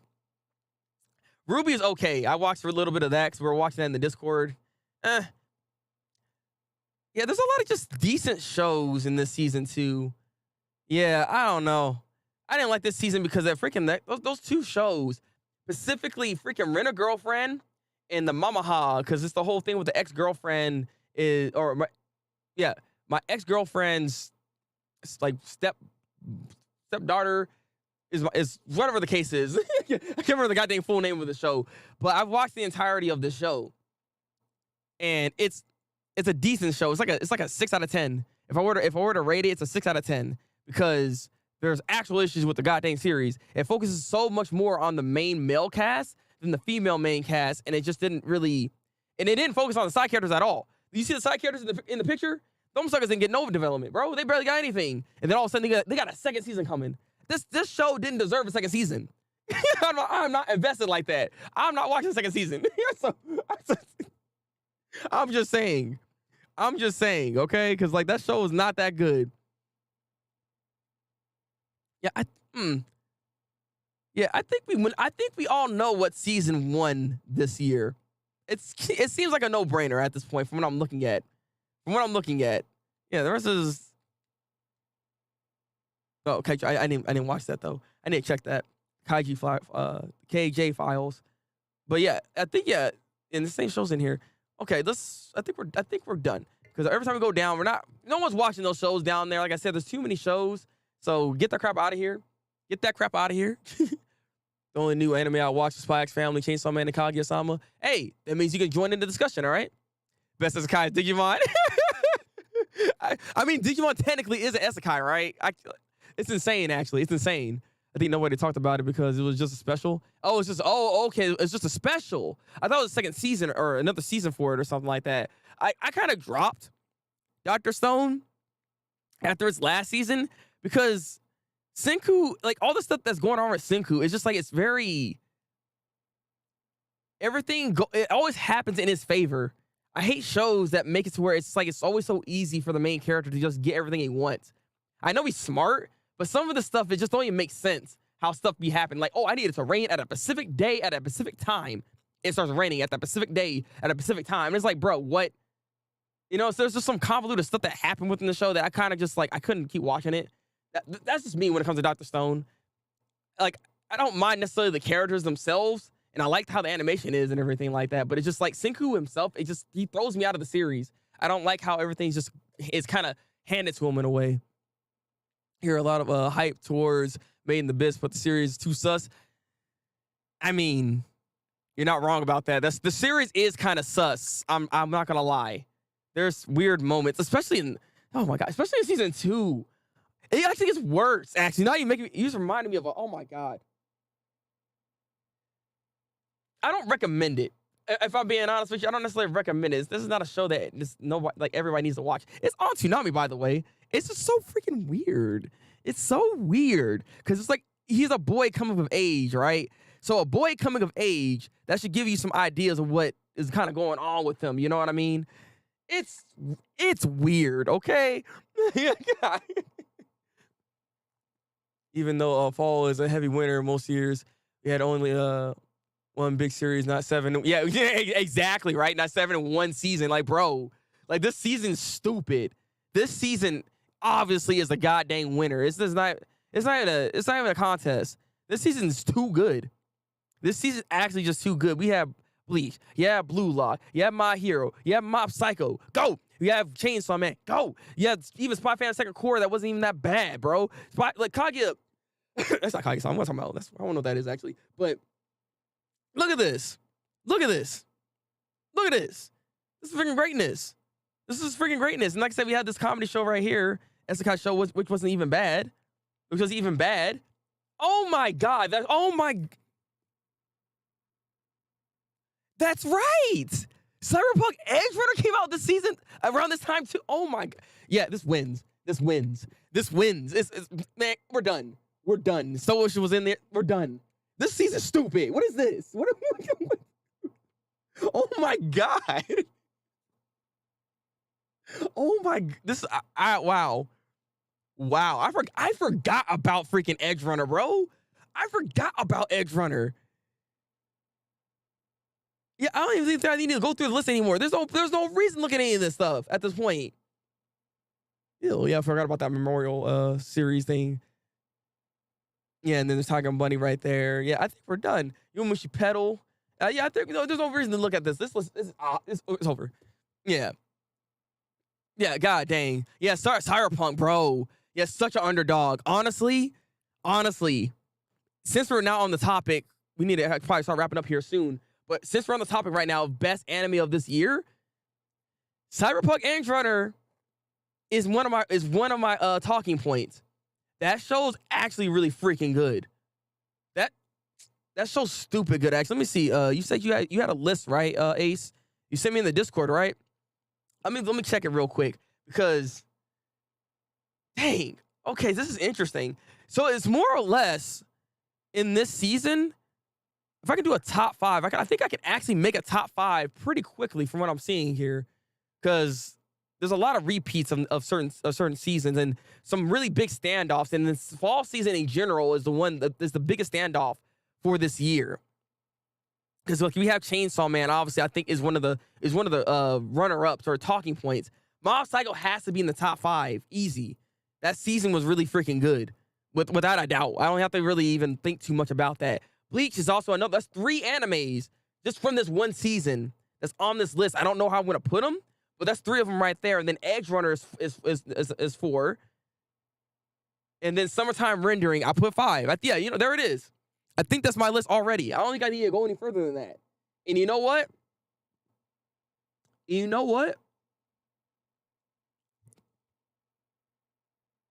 don't know how y'all feel. What do you think is the best anime this year? What do y'all think is the best anime this year? What do you think that came out is like one of the best, like that did it, that done did it? I gotta know. I'm curious what your guys' opinions are on this. Cyberpunk doesn't count, but understandable. Why doesn't it count? Why doesn't it count? I mean, it came out this year. So it does count within best anime of the year at least. So yeah, Cyberpunk. Wait, Anna, you watch Cyberpunk? Anna, you watch Cyberpunk? Bars are running all year long. Proves it's the GOAT avatar, please. If that's the case, that means Doraemon is also the GOAT. You're telling me Doraemon is also the GOAT. Yeah, some best anime season, fall 22 is high key goated. It's the one. That's why I said, like, this is why my title is the way it is. I truly believe, and I've watched anime for a very long time. I've been reviewing stuff for a very long time, for like a decade at this point, right? I've been doing anime reviews and seeing the season and how things evolve for anime in general, right? And seeing just everything that has happened. And so I've seen these seasons in different seasons and what was actually popping off and what was actually like really good. I think this has honestly, I think this might be the best. This might be literally the best seasons that ever happened for anime. We had 7 shows, goated shows in one season. This doesn't make any sense how we had that many shows in one season. So I think obviously not just for the fall of it winning for the year, I think this might be just the best all around from just anime, from the anime perspective. It's just from anime in general. This might be the best fall season or just best season we've ever had. And like I said, we've been eating too good as anime fans. So that's my take. That's my take. Justice for David. I'm surprised you watched that. Okay, cool. I'm glad. It's so it really is. It really is. It really is. I'm sorry out here with a cat with freaking Baruto. And some of the best enemies. Well, this guy could go to Bleach in my pen, but I like Call the Night and Cyberpunk too, but they didn't hit the same every episode. Interesting. Really. Well, since I've seen Cyberpunk, what is it that you didn't necessarily like about it then? I would really like to know a differing opinion on what it was that didn't hit for you. I'm curious. Can't decide between Mob Psycho and Chainsaw Man. Interesting. I'm actually having a problem here because, like, I don't know if I told you guys this, right? I know you be in my Twitch streams from time to time, Avatar, right? So I know I talked about Edge Runner, and I did say at one point when I watched the show, I didn't know what I was getting myself into. I started watching the show at work, and so I watched like 2 or 3 episodes, right? And so I was like invested. I couldn't stop watching it. And so once I got home on that Sunday, I did nothing but binge watch that show. I was up all night watching that series. The show was so good for me that when I was laying down, towards the end, like the last few episodes, it made me sit up. It made me sit up doing this. You know, I was looking like Shinji Ikari's dad. You know what I'm saying? I didn't expect to be this invested in a show that was this short, but it Trigger knew what they're doing. They found the formula. They you know what I mean? Like they figured they honed their skills and they finally did it and made a banger of a show like this. And the thing is too, I want to say this right now. I'm not the biggest Trigger studio fan. Like Trigger Studios, I'm not that big a fan of them. Like Gurren Lagann, I honestly think the show's like okay. I know it's gonna sound crazy. People love that show, but I think the show's just okay. I don't think it's like the go-to show like everybody keep thinking it is, but I have my reasons for it. You know what I mean? I watched BNA, for instance. BNA is a decent series. I enjoyed it. It's not bad. And, you know, I've seen a lot of their work, so it's just like I've never sat there. Kill la Kill, another show that I thought it was good. I thought Kill la Kill was good. Like going back to watching it, it was a good series overall, but I don't think it was like that great either. But it's always their style. For some reason with Edge Runner, it exceeded my expectations for some reason. I don't know what it was. Outside of maybe just knowing how to really culminate all these characters, like all their skills from all those shows finally came together into one, and it made Edge Runner as good as it did. And David, in of itself, just being a really great and even relatable character. That's why, honestly, the more I'm talking about this, I think I want to give Edge Runner like the Anime of the Year award. I think that might be the Anime of the Year, at least for me. Because if it's not this, it's Mob Psycho, I think. It's actually Mob, like, I don't know, because I'm saying, like, I'm debating between Edge Runner and Mob Psycho.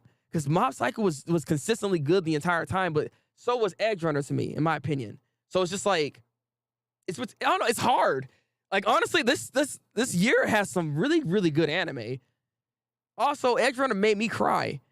Edge Runner actually made me cry. I don't cry on anime. I've never cried on anime outside of like watching Grave of the Firefly or something like that. You know, something that's actually sad like that. Like I don't know how he did it. Cyberpunk did it. It made me tear up. I was out there crying. That song. Let me stop. That's why I think Edge Runner got it for me. In my heart, I have to choose Edge Runner. In my heart. My brother made me watch the first 2 episodes and then I binged the rest. See? You see, you got invested after just like 2 episodes. It didn't take much. Probably Mob Psycho. See? Hey, look, there is no wrong answer here. There's literally no wrong answer here when it comes to these animes. They're all great. These are all shows that if you haven't watched them, you should definitely watch them. They're good. They're really good shows. Episode 1 of Cyberpunk had a great flow, but the motives and character development for David felt weak with her mother's death, and then there was episodes where it felt kind of wandering around. Interesting. I don't know about the wandering around part because the show is actually really fast to a point where there isn't really like time for them to wander around. But I can see where you're coming from with David's mother, and I mean it's literally the first episode. Like she passes. Like there's not really a spoiler. Like it's literally the first episode. So I can see what you mean. Again, you have to kind of maybe be accustomed a bit to like Trigger's animation style because they're very fast with even how they tell their story. But I felt like even with its motive and how he kind of pieced it all together, I think it still worked. It's funny because like I watched shows like Code Geass, for instance, it did the same thing where like there's so much that happens in one episode and it kind of just gets to the point. It doesn't try to waste any time with trying to do any build up necessarily. It's just to the point because we have other things we need to actually do. Like Code Geass does that in the first episode. Death Note does that in the first episode. He already has a more or less a clear motive, a reason to do what they're doing. You know what I mean?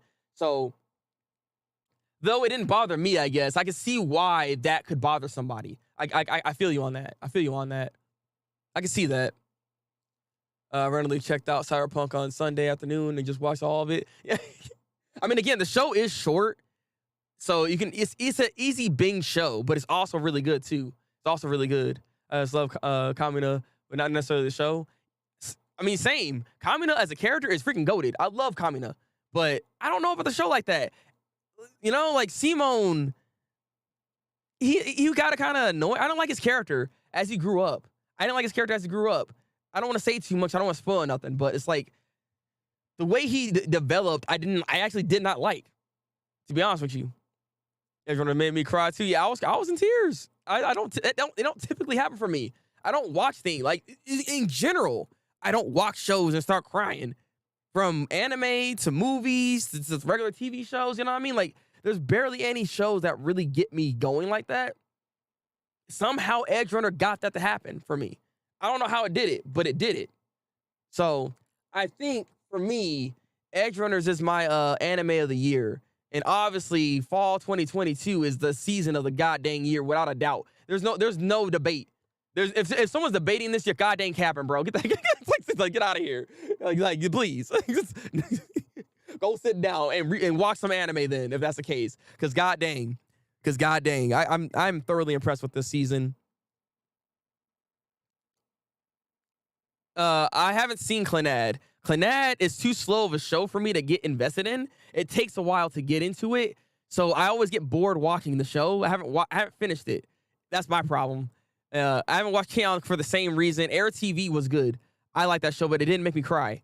Granted, though, I watched that way back when. It was, okay, I watched that show at a time, Gaia Online. There it is. When I was playing Gaia Online. So that just tell you how old I was.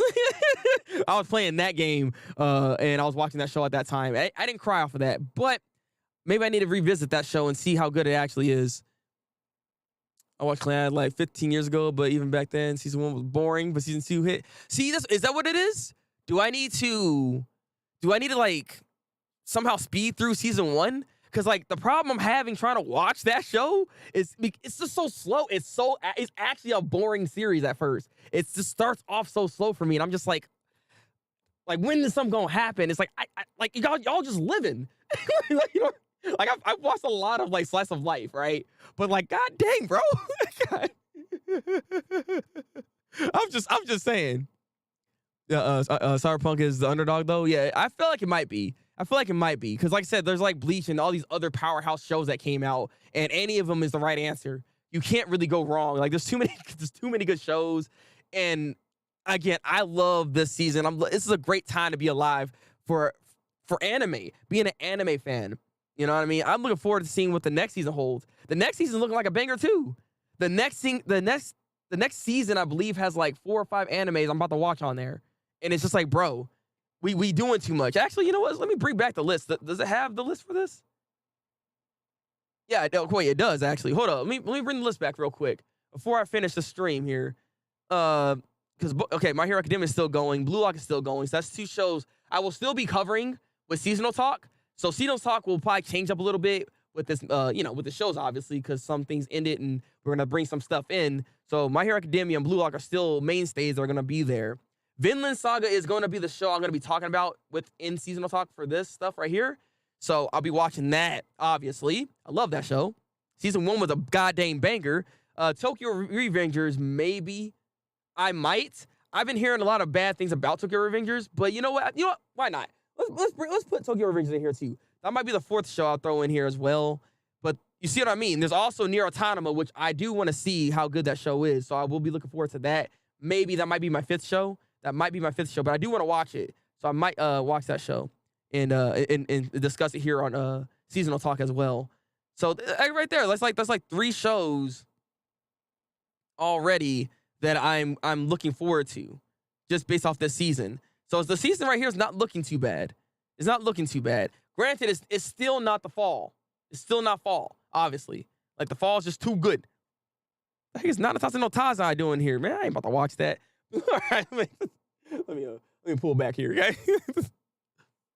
Yeah, season 1 is very slow. I remember nothing from season 1. God dang. Can I just skip it then? Can I skip season 1? I gotta know. Is it possible to just skip it and be okay? I don't know. Season 2 though, OMG. Just watch the first episode, the end of season 1, and wait, for real?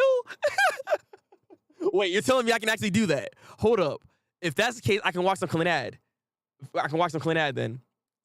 I believe Jujutsu Kaisen and Bleach and Spike's Family will start in the summer of 2023. Wonder if there will be other shows. Yes. God dang. Wait, where's Attack on Titan on that list? I didn't see Attack on Titan on the list. I thought, was Attack on Titan coming out next season? Or is it, what season is Attack on Titan coming out? Because I know it's coming, but I thought it was in the winter. I don't see it here, though. Odd. Yeah, I don't see it on here. Interesting. Wait, so when is Attack on Titan coming out then? Yeah, I don't see it anywhere. Spring? No? I gotta double check when it comes out then, because that could be in there too. It could be a part of that the Jujutsu Kaisen, Bleach, and Spike's Family connection right there. You never know. Yeah, we get ALT soon too. Yes, not exactly. But when does it come out exactly? I think Hell's Paradise is going to be good too. Oh, yeah. I'm gonna watch Hell's Paradise. True, I forgot about that show. There's too many shows I'm about to watch, bro. I need more time. Taza has a CGI movie series coming out. It's kind of weak. Yeah, look, I kind of dropped 7 Deadly Sins, bro.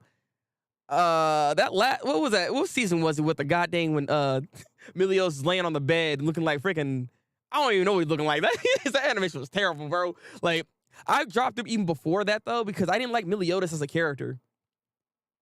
Meliodas as a character weirds me out so much. Meliodas and Elizabeth, I don't like their dynamic. There's a reason why I don't like it. I don't want to say too much because I don't want to spoil nothing, but there's some stuff with them and as their character. It's weird. I don't like it at all.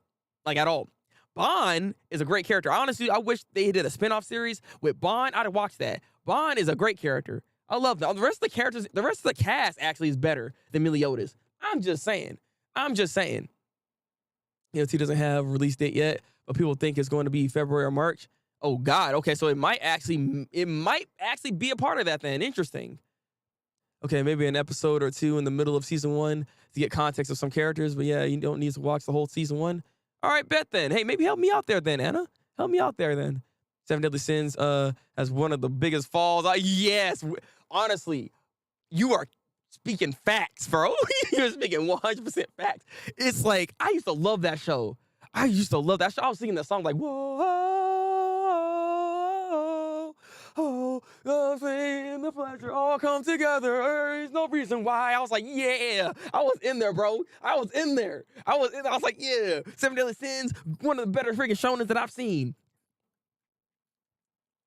What happened? What happened, bro? What happened, guys? What happened? Yeah, yes, had a very promising start. Very good stuff that was going on in the first 2 seasons. Easy. All right, but it just fell apart, man. It's so sad. I've never seen a show like fall apart that bad until now. Okay, until now. Oh my God.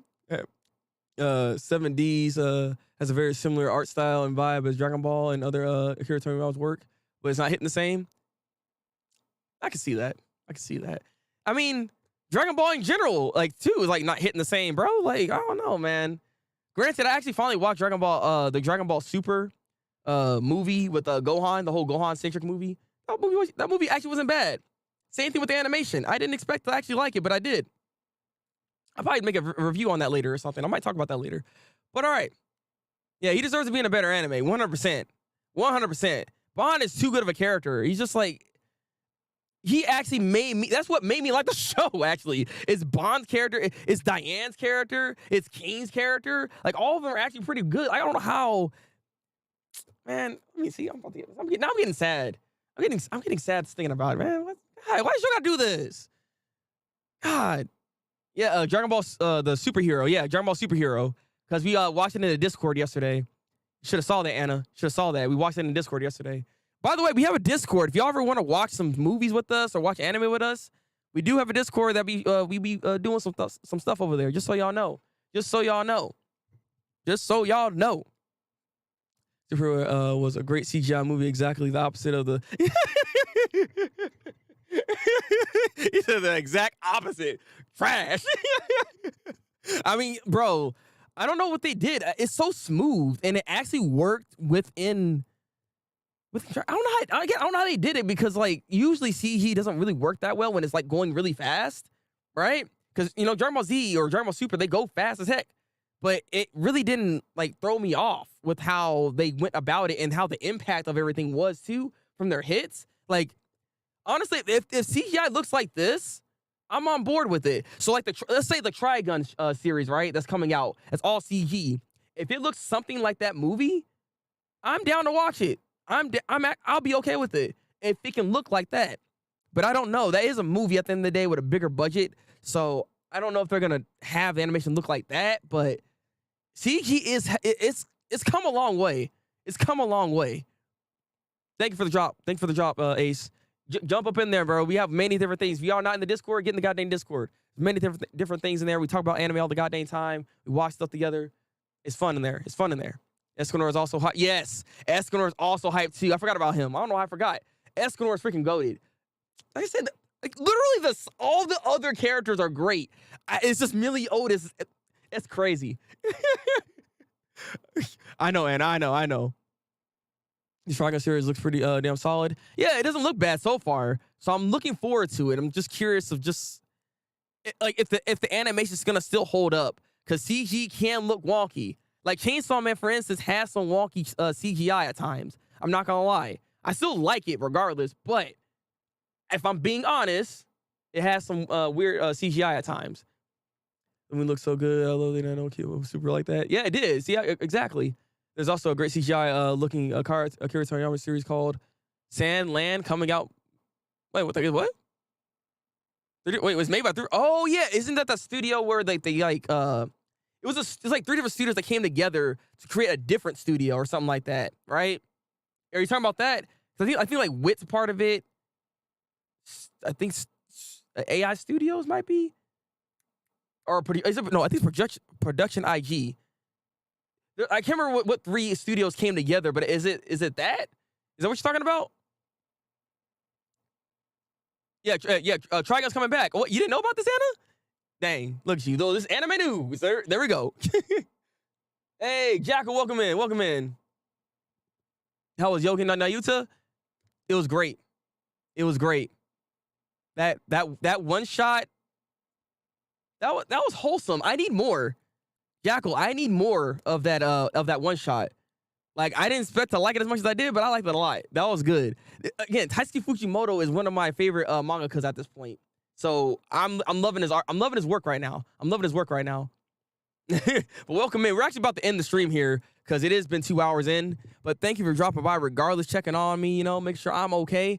But just one question for you, Jackal.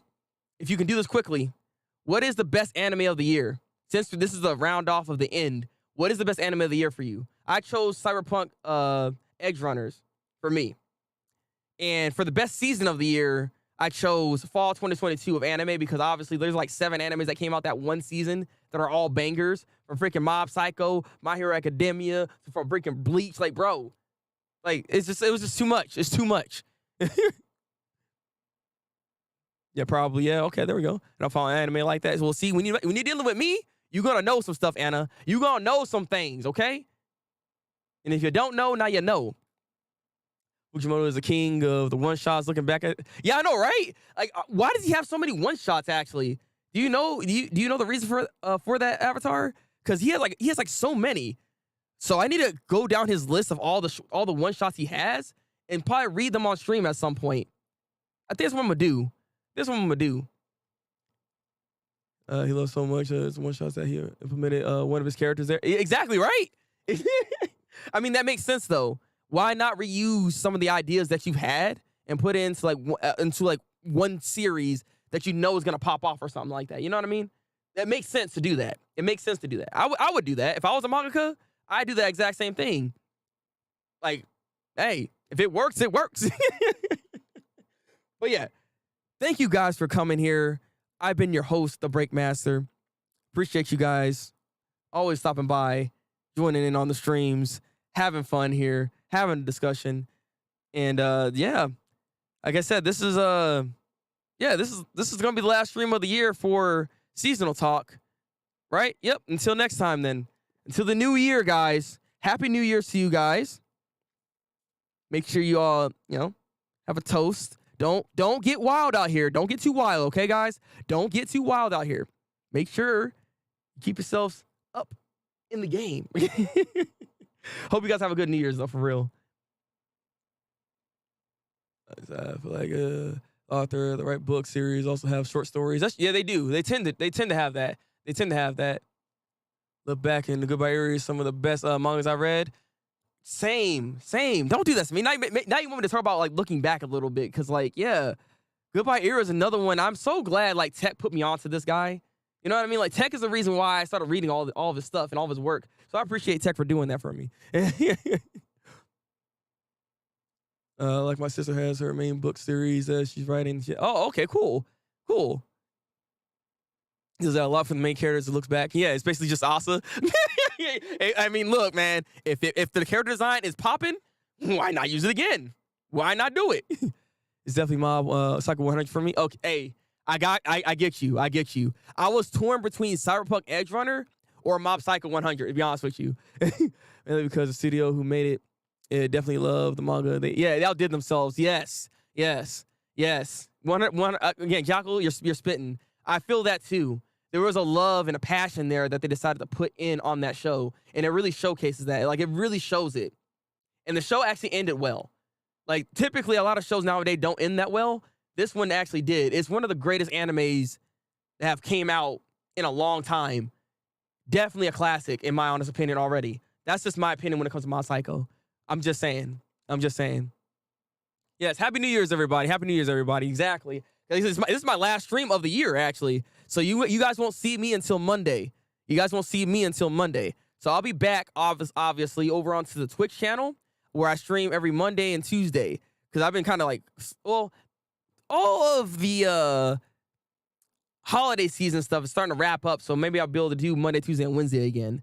So I usually stream Monday, Tuesday, Wednesday on the Twitch channel. And then over here on the YouTube channel, I stream every Tuesday and either between Wednesday or Thursday when it comes to my seasonal talk, depending on whenever I can watch all the shows. It's a lot of shows I'm watching, and then I have to curate all this together. So, so usually it's either Wednesday or Thursday where I have the seasonal talks. So that's how you know a little bit about my schedule.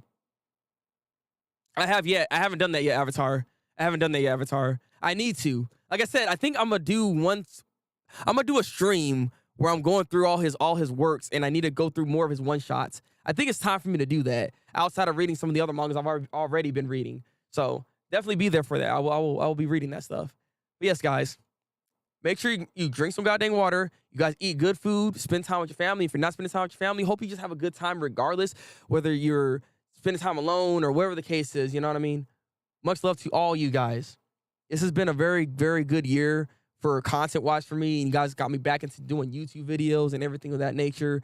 So again, I appreciate you guys so much, because I'm glad to be a content creator again. I'm glad to be back to doing this whole thing again and really putting in the work and putting in the effort. And you guys are actually putting in that love back to me. So I appreciate it a lot. The last thing I want to say is, obviously, if you watched all of this as a VOD or as a video, right? I want you to put in the comment section, New Year's. I know that's lazy as heck, but put New Year's, Happy New Year's even in the comment section below, so I know you watched the entire thing. You know, this is a 2-hour long video here, so I hope you guys enjoy this little bit of a discussion topic and everything that we did here today. So yeah. Been great, man. Glad I found this channel. I appreciate you, man. I'm glad you found me because you cool as heck, bro. You cool as heck. I was one of the first to judge Mob Psycho 100 based on the drawing. It's been a long time since I've seen a manga where I'm satisfied with the ending. I know, right? That's what I was trying to say, Jackal. That crap, it's not hard. It's not, I said not hard. It's not easy, like, having a show where it can just actually end off properly. There's so many series. Even Bleach has this problem with the manga. That's why I'm hoping the anime can actually rectify the situation. You know what I mean? It's just like, it really sucks. It really sucks. But Mob Psycho just knows what he's doing. Like, I don't understand why the writing's so good, but he did it. Look, it is what it is, all right? It is what it is, god dang it. Oh, your favorite Fujimori story is Eerie? I feel you on that. I feel you on that. Like, it's hard for me to say yet. I have to check. Bro, keep continuing like you do. Got great energy. I watch you in France right now. I can watch French manga influencers, but instead, I'm with you. I appreciate that, Jackal. Bro, thank you. Oh, man. See, you're going to get me emotional now. I really appreciate that, though. I really appreciate that because I don't know how much you guys actually thoroughly really enjoy this kind of content, but I'm glad you guys are here, regardless of anything, because, like, the support, it really matters to me. I really appreciate this. Seriously. All right. Let me get out of here. Enjoy yourselves. Enjoy the rest of your day, rest of your night. Happy New Year's yet again. I am the Thabreakmaster, and until then, people. Break out. Oh, break out. I don't know what happened there, buddy. Don't worry about the ending, all right? Don't worry about that. I can't even do. I see. Look at me. I'm messing up at the end. Crazy.